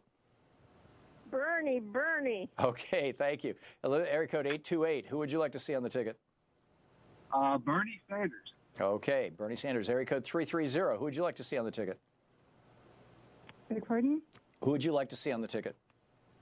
I would like to see Biden, Warren. Okay. Second choice, Warren Booker. Okay, great. Thank you. Area code 845. Who would you like to see on the ticket? Bernie Sanders. Okay, thank you. Area code 206. Who would you like to see on the ticket? Okay, I think I was hearing your radio through there. Area code 248. Who would you like to see on the ticket? Elizabeth Warren. Elizabeth Warren. Thank you. Area code 954. Who would you like to see on the Democratic ticket in 2020? I'd like to see Bernie Sanders. Okay, thank you very much. Area code 520. Who would you like to see on the ticket? Hello? When I put you on the air, you will hear a loud swoosh in your phone. That means that you are live and on the air. Area code 608. Who would you like to see on the ticket? Elizabeth Warren. Okay, thank you very much. Area code 646. Who would you like to see on the ticket? Sanders Warren. Okay, thank you. There seems to be a consensus here. Area code 254. Who would you like to see on the Democratic ticket? Okay, let's try area code 951. Who would you like to see on the Democratic ticket? Julian Castro. Oh, okay. A new name. Thank you. Area code 573. Who would you like to see on the ticket? Bernie all the way. Okay, thank you. Area code 561. Who would you like to see on the Democratic ticket? I'd like to see Robert Reich. Robert Reich. Yeah, the old labor secretary in the Clinton administration. Area code 415. Who would you like to see on the ticket? Hello? Hello? Yeah, who would you like to see on the ticket? Oh, Bernie Sanders. Okay, thank you. Area code, such enthusiasm. Area code 972. Who would you like to see on the ticket? You're on the air. I'm sorry, you said Joe Biden? Yes. Okay, great. Thank you. Area code 973. Who would you like to see on the Democratic ticket? Adam Schiff and Maxine Waters. Oh, good ones. Thank you. Area code 808. Who would you like to see on the ticket? Chris Murphy and Kamala Harris. Wow, we're getting some interesting suggestions here. Thank you. Area code 520. Who would you like to see on the Democratic ticket? I'd like to see Bernie Sanders at the top of the ticket and Elizabeth Warren as the vice president. Thanks, Tom. Okay, thank you. Area code 541. Who would you like to see on the ticket? Our friend and Wednesday congressman from Wisconsin. Okay, Mark Pocan. Okay, thank you. Sir. Area code 608. Who would you like to see on the ticket? Hello? Hello? Yeah, who would you like to see on the ticket? Oh, Bernie Sanders, please. Okay, great. Thank you. Area code 224. Who would you like to see on the ticket? Hello? You're on the air? Yes. Go ahead. I want to see Joe Biden. Joe Biden. Okay, thank you. Area code 616. Who would you like to see on the ticket? Cory Booker. Okay, thank you. Area code 708. Who would you like to see on the ticket? Bernie Sanders. Okay, thank you. Area code 206. Who would you like to see on the ticket? Yes, Kamala Harris and Markley, the guy you had yesterday. Harris and Merkley. Jeff Merkley. Okay, thank you. Area code 610. Who would you like to see on the Democratic ticket? Bernie Sanders. Okay, thank you. Area code 650. Who would you like to see on the Democratic ticket? Bernie Sanders. Thank you very kindly. Area code 417. Who would you like to see on the Democratic ticket? Hello? Okay, area code 973. Who would you like to see on the Democratic ticket? Elizabeth Warren. Okay, thank you. Area code 617. Who would you like to see on the Democratic ticket? Hello? Hello? Hello? Yeah, you're on the air. Who would you like to see on the ticket? I didn't even realize it was on the air. I'm so sorry about that. On the Democratic ticket, I would like to see Claire McCaskill. Claire McCaskill. Okay, that's interesting. I don't have an area code for you. I think your phone number is blocked, but maybe you heard the whoosh. You're on the air? Bernie and Kamala Harris. Okay, great. Thank you very much. Area code 803. Who would you like to see on the ticket? Oh, I think he just hung up. Area code 818. Who would you like to see on the ticket? Keith Ellison. Oh, Keith Ellison. Thank you. Area code 504. Who would you like to see on the ticket? Sheldon Whitehouse and Kamala Harris. Interesting combination. Thank you. Area code 323. Who would you like to see on the ticket? Sherrod Brown. Sherrod Brown. A good guy. Thank you. Area code 301. Who would you like to see on the Democratic ticket? Sanders Biden. Sanders Biden. Fascinating. Area code 708. Whoop, he just hung up. Area code 417. Who would you like to see on the ticket? Bernie. Okay, thank you. Area code 310. Who would you like to see on the Democratic ticket? Ted Lieu and Adam Schiff. Ted Lieu and Adam Schiff. That's an interesting combination. Thank you. Area code 603. Who would you like to see on the ticket? You're on the air. Hello? Okay, area code 970. Who would you like to see on the Democratic ticket? Cory Booker and Elizabeth Warren. Okay, Booker and Warren. Thank you. Area code 405. Who would you like to see on the Democratic ticket? John Hickenlooper. John Hickenlooper. He's the governor of Colorado, right? Correct. Okay, thank you. Area code 610. Who would you like to see on the Democratic ticket? Sanders and Warren. Sanders and Warren. Thank you. Area code 304. Who would you like to see on the Democratic ticket? Eric Holder. Eric Holder. Fascinating. Thank you. Area code 206. Who would you like to see on the Democratic ticket? Hello? Okay, area code 480. Who would you like to see on the Democratic ticket? Thank you, Mr. Hartmann. I think the next logical succession would be Stormy Daniels. Stormy Daniels. Okay, thank you. That's brilliant. Area code 800. Who would you like to see on the Democratic ticket? Hillary Clinton. Hillary Clinton. Okay, it's the first one today. Area code 212. Who would you like to see on the Democratic ticket? Hello? You're on the air? Sanders and Sherrod Brown. Okay, thank you. Area code 920. Who would you like to see on the Democratic ticket in 2020? Elizabeth Warren and Kamala Harris. Thank you. Area code 541. We're going to compile all these and send it over to alternate or something. Area code 312. Who would you like to see on the Democratic ticket? Ted Lieu and Adam Schiff. Okay. Somebody else had that combination. I hope you're not stuffing the ballot box. Area code 408. Who would you like to see on the Democratic ticket? Hello? You're on the air? Okay, let's try area code 517. Who would you like to see on the Democratic ticket? Bernie Sanders. Okay, thank you. Area code 206. Who'd you like to see on the Democratic ticket? Bernie Sanders and whomever he chooses as his VP. Okay, thank you. Area code 951. Who'd you like to see on the Democratic ticket? Bernie Sanders. Okay, there seems to be a consensus here. Area code 503. Who would you like to see on the Democratic ticket? Russ Feingold. Russ Feingold. Wow, he's back in Wisconsin, I think. Thank you. Area code 951. Who'd you like to see on the Democratic ticket? Sanders Kana. And Ro Khanna, the congressman from California? Yes. Okay, thank you. Area code 413. Who would you like to see on the Democratic ticket? Robert Reich. Robert Reich. That's 2 votes for Reich. Area code 773. Who would you like to see on the Democratic ticket? Hello? You got to listen to your phone, not your radio. Area code 504. Who'd you like to see on the Democratic ticket? Sanders and Elizabeth Warren. Okay, thank you. Area code 310. Who would you like to see on the Democratic ticket? Let's see. How about Mr. Thom Hartmann and Mr. Bernie Sanders? Okay. The Thom Hartmann part ain't going to happen, but we'll see about the Bernie part. Thank you for the call. Area code 775. Who'd you like to see on the Democratic ticket? When you hear the whoosh, you are on the air, even if I've got your area code wrong. Okay, let's try area code 313. Who'd you like to see on the Democratic ticket? Bernie Sanders. Thank you very kindly. Area code 610. Who'd you like to see on the ticket? Okay, I'd like to see Elizabeth Warren and Cory Booker. Okay, thank you. Excuse me, my voice is starting to go. Area code 817. Who'd you like to see on the ticket? Oh, okay, let's try area code 773. Your vote for the Democratic ticket? Let's try area code 951. Who would you like to see on the Democratic ticket? Oh? Yeah, you're on the air. Who would you like to see? Kamala Harris. Kamala Harris. Okay, thank you. Area code 308. Who would you like to see on the Democratic ticket? Yes, I'd love to see Eric Holder and Mayor Landau of New Orleans. Okay, Mary Landrieu. Interesting. Or Mayor Landrieu. Okay, got it. And area code's 218. Who would you like to see? I'd like to see Bernie Sanders and Elizabeth Warren. Great. Thank you very much.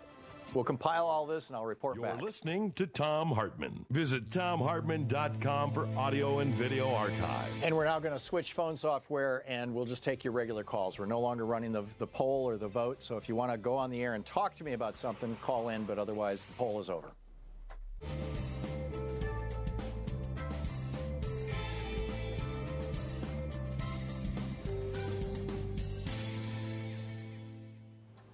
And welcome back.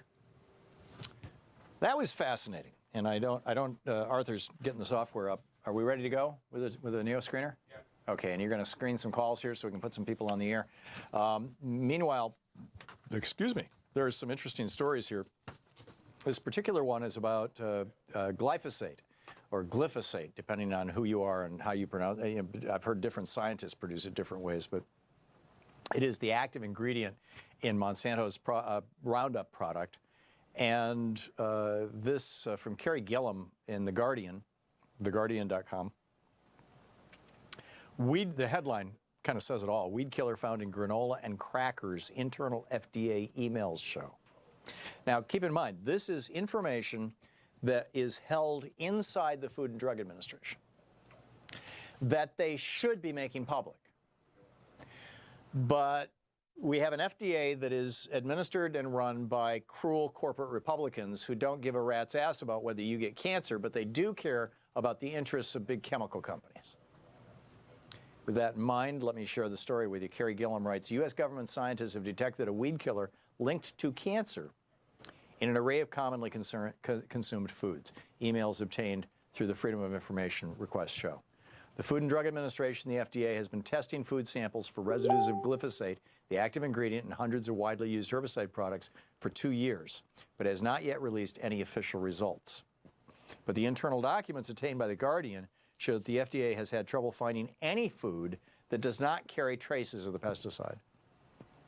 FDA chemist Richard Thompson wrote to colleagues in an email last year. Again, this is a FDA scientist looking at glyphosate at Roundup, which has been implicated in cancer, looking at all kinds of food products and reporting to his colleagues, not to you and me, This was supposed to be secret. Quote, I have brought wheat crackers, granola cereal, and cornmeal from home, and there's a fair amount of glyphosate in all of them. He wrote that broccoli was the only food he had on hand that he found to be glyphosate-free. If there is scientific information about the residues in these foods, the FDA should release it, says Tracy Woodruff, a professor at the University of California's San Francisco School of Medicine. You know, teaching doctors. But when asked about the emails and the agency's testing, an FDA spokesman said only that the FDA had not found illegal levels in corn, soy, milk, or eggs, the 4 commodities it considers part of its glyphosate special assignment. He did not address the unofficial findings revealed in the emails. The FDA's official findings should be released later this year or early in 2019 as part of their 2016 annual residue report. The reports are typically released 2.5 years after the data is collected. The agency is also trying to measure residues of the herbicides 2,4-D and dicamba because of the projected increased use of these on genetically modified crops. This is other findings detailed in FDA documents show that in 2016, they found glyphosate in numerous samples of honey. They also found glyphosate in oatmeal products, and the FDA temporarily suspended testing after these findings, and this guy's lab was, quote, reassigned to other programs. Somehow I have a feeling this is not going to end well. We'll be back. We'll be picking up your phone calls after this. We're no longer doing the survey, so, you know, I'll report back when Arthur's got a second, tell you what the vote was. Stick around. We'll be right back.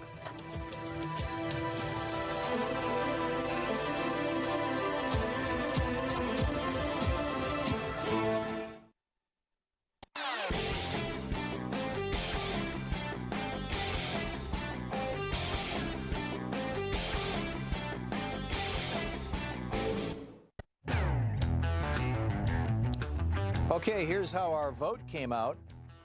We had 1 vote for Bernie and Roukhana. We had 1 vote for Elizabeth Warren and Kamala Harris. We had 1 vote for Bernie. We had 6 votes for Bernie and Liz. We had 1 vote for Bernie and Harris. We had 1 vote for Bernie and Biden. We had 1 vote for Bernie and Sherrod Brown. We had 2 votes for Booker and Warren. We had 1 vote for Hickenlooper, 1 vote for Russ Feingold, and 1 vote for Tom and Bernie. Fascinating. Fascinating stuff. Dave in Buffalo, New York. Dave, what's on your mind? Hey, how you doing? I was just wondering what you thought about Trump helping out our American citizens leaving North Korea. Well, I riffed about this at some length in the first hour, Dave. My take on it is that the hard work, the heavy lifting was done over the last 2 years by now President Moon of South Korea. Back before he became president, during his campaign for president, and after he became president, he handed a thumb drive over to Kim when they met at the DMZ, and that thumb drive had a detailed plan for bringing North Korea to integrate them economically with South Korea and China, and turning them into a Chinese command control semi-capitalist state. And Kim is apparently, dictator of North Korea, is apparently quite enthusiastic about having his country become very, very wealthy. Right now, they're in such bad shape that the trains, the maximum speed that any of the North Korean trains can travel is 28 miles an hour. Average speed is around 15 miles an hour. The whole country is falling apart, and they're looking Right, at. but I'm asking, don't you think that Trump? It's a little coincidental. You're not going to give Trump any credit. I mean, look. I mean, come on. You got to give him a little credit on this. I mean, I think Kim came to the table once there was a little bit of a hard line in the sand, so to speak. No, Kim was already at the table. Kim had been negotiating and working this stuff out with President Moon. You don't give Trump any credit? The credit that I'll give Trump is the credit that I typically give politicians, which is that a good politician doesn't start a parade or lead a parade. A good politician is capable of noticing when the parade is happening and jumping to the front of the line with a flag and saying, this is my parade. And that's what Trump has done. And, Moon is trying to give him credit because Moon is self-effacing, and Moon and everybody, leaders all over the world get it, that Trump is such a malignant narcissist that if you don't flatter him, you're going to be his enemy. No doubt. I'm just saying that there are times where, look, I know you hate Trump. I'm not a fan. I'm a fan of Ted Cruz. But come on. I mean, we have to give credit where it's due, and we have to give proper criticism when it's due. Well, what's So the credit that you would give Trump, Dave? What did he do that brought this about? I think that his tough stance and language and rhetoric, unfortunately, look. But it wasn't tough. Man, call it a little He was just rocket calling man. names. No, but listen, yes, because there are some people in this world, Tom, where they're bullies. And unfortunately, they don't know any other way to negotiate other than being bullied. Here's And why I don't want to give Trump that's what credit this for that, guy- Dave. That kind of language is what starts wars. That kind of language is reckless and stupid. That kind of language, I don't believe it had anything to do with what's going on. But let's say it did for a minute. If we give Trump credit for that and say, oh, it's wonderful, all you have to do is call foreign leaders idiots and fat, and suddenly they will want to do what you want, let's do more of that, you're going to have a world at war. I don't think most leaders are like him, though. That's the point, is that he's the kind of guy. It's like Muammar Gaddafi. You never heard from him after Reagan dropped bombs on his palace. You know, you have to sometimes do that. Yeah, but Trump didn't drop bombs. Trump was calling names. He threatened. He said, Dave, we're talking in circles. I'm just gonna cut this conversation right here. I think we both had our say at least twice. Kathy in Cambridge, Ohio. Hey, Kathy, what's on your mind today? Hi, Tom. You were just talking about, and forgive me, I can't pronounce it any better than you, but the Roundup situation. Yeah, glyphosate or glyphosate, yeah. Yeah, just a little insight as a semi-lifelong farmer. We used Roundup products on our small farm. And at one time, if you purchased seed, it was Roundup ready. And if you grew a crop from that seed and marketed it, you could then not save enough of that seed to reseed, which is what most small farmers do for the following year. Well, and in fact, if you tried to save it, they would sue you.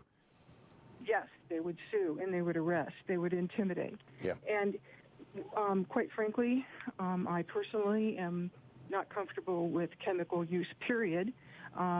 However, under these circumstances, I was really angry, and I'm just tired of the whole thing in general, the bullying in general, the corporate bullying in general. Yeah. You speak to that issue so articulately, better than most, and I appreciate it. But now that's it. I mean, if we couldn't fight them then, where are the lawyers and teams of lawyers who have the average person's well-being? No, your point is well taken, Kathy. And for people who don't know what we're talking about, Kathy and I are both talking about a story that I did earlier in the show where the U.S., the FDA has found, scientists at the FDA have found, or the USDA, one or the other, I'd have to go back and find the story, have found that, it was the FDA, have found that there are measurable trace residues of glyphosate, also known as Roundup, in virtually every food product in America. I mean, the only product this guy could find that didn't have glyphosate in it was broccoli, and broccoli is not grown with herbicides. And this is a chemical that, according to the European Union, has been implicated in the development of cancer. Kathy, thanks for the call, and thanks for being one of our farmers. We need food. It's a good thing. Oh my. Interesting. I was really impressed and frankly surprised by today's vote, our straw poll of y'all, who you'd like to see running for president. I was expecting a lot less Bernie and a lot more of other people, and it just kind of amazes me. But anyhow, don't forget, democracy is not a spectator sport. It requires all of us, and that includes you. Get out there, get active, tag. You're it. We'll see you tomorrow.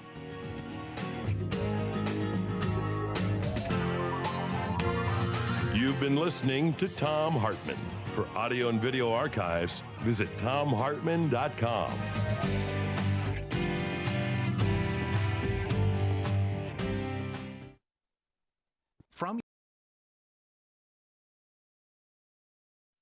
The Thom Hartmann Program is brought to you in part by the Aiden Forecast, an investment newsletter with weekly updates of leading market indicators and a monthly deep dive into what the details of the economy and the markets mean for investors and retirees.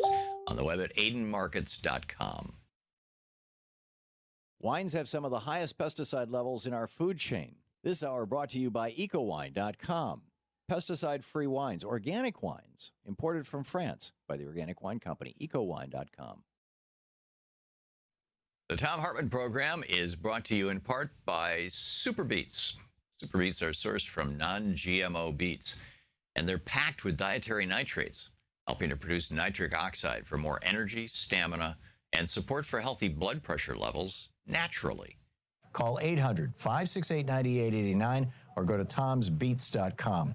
That's 800-568-9889, Tom's Beets, THOMSBEETS.com.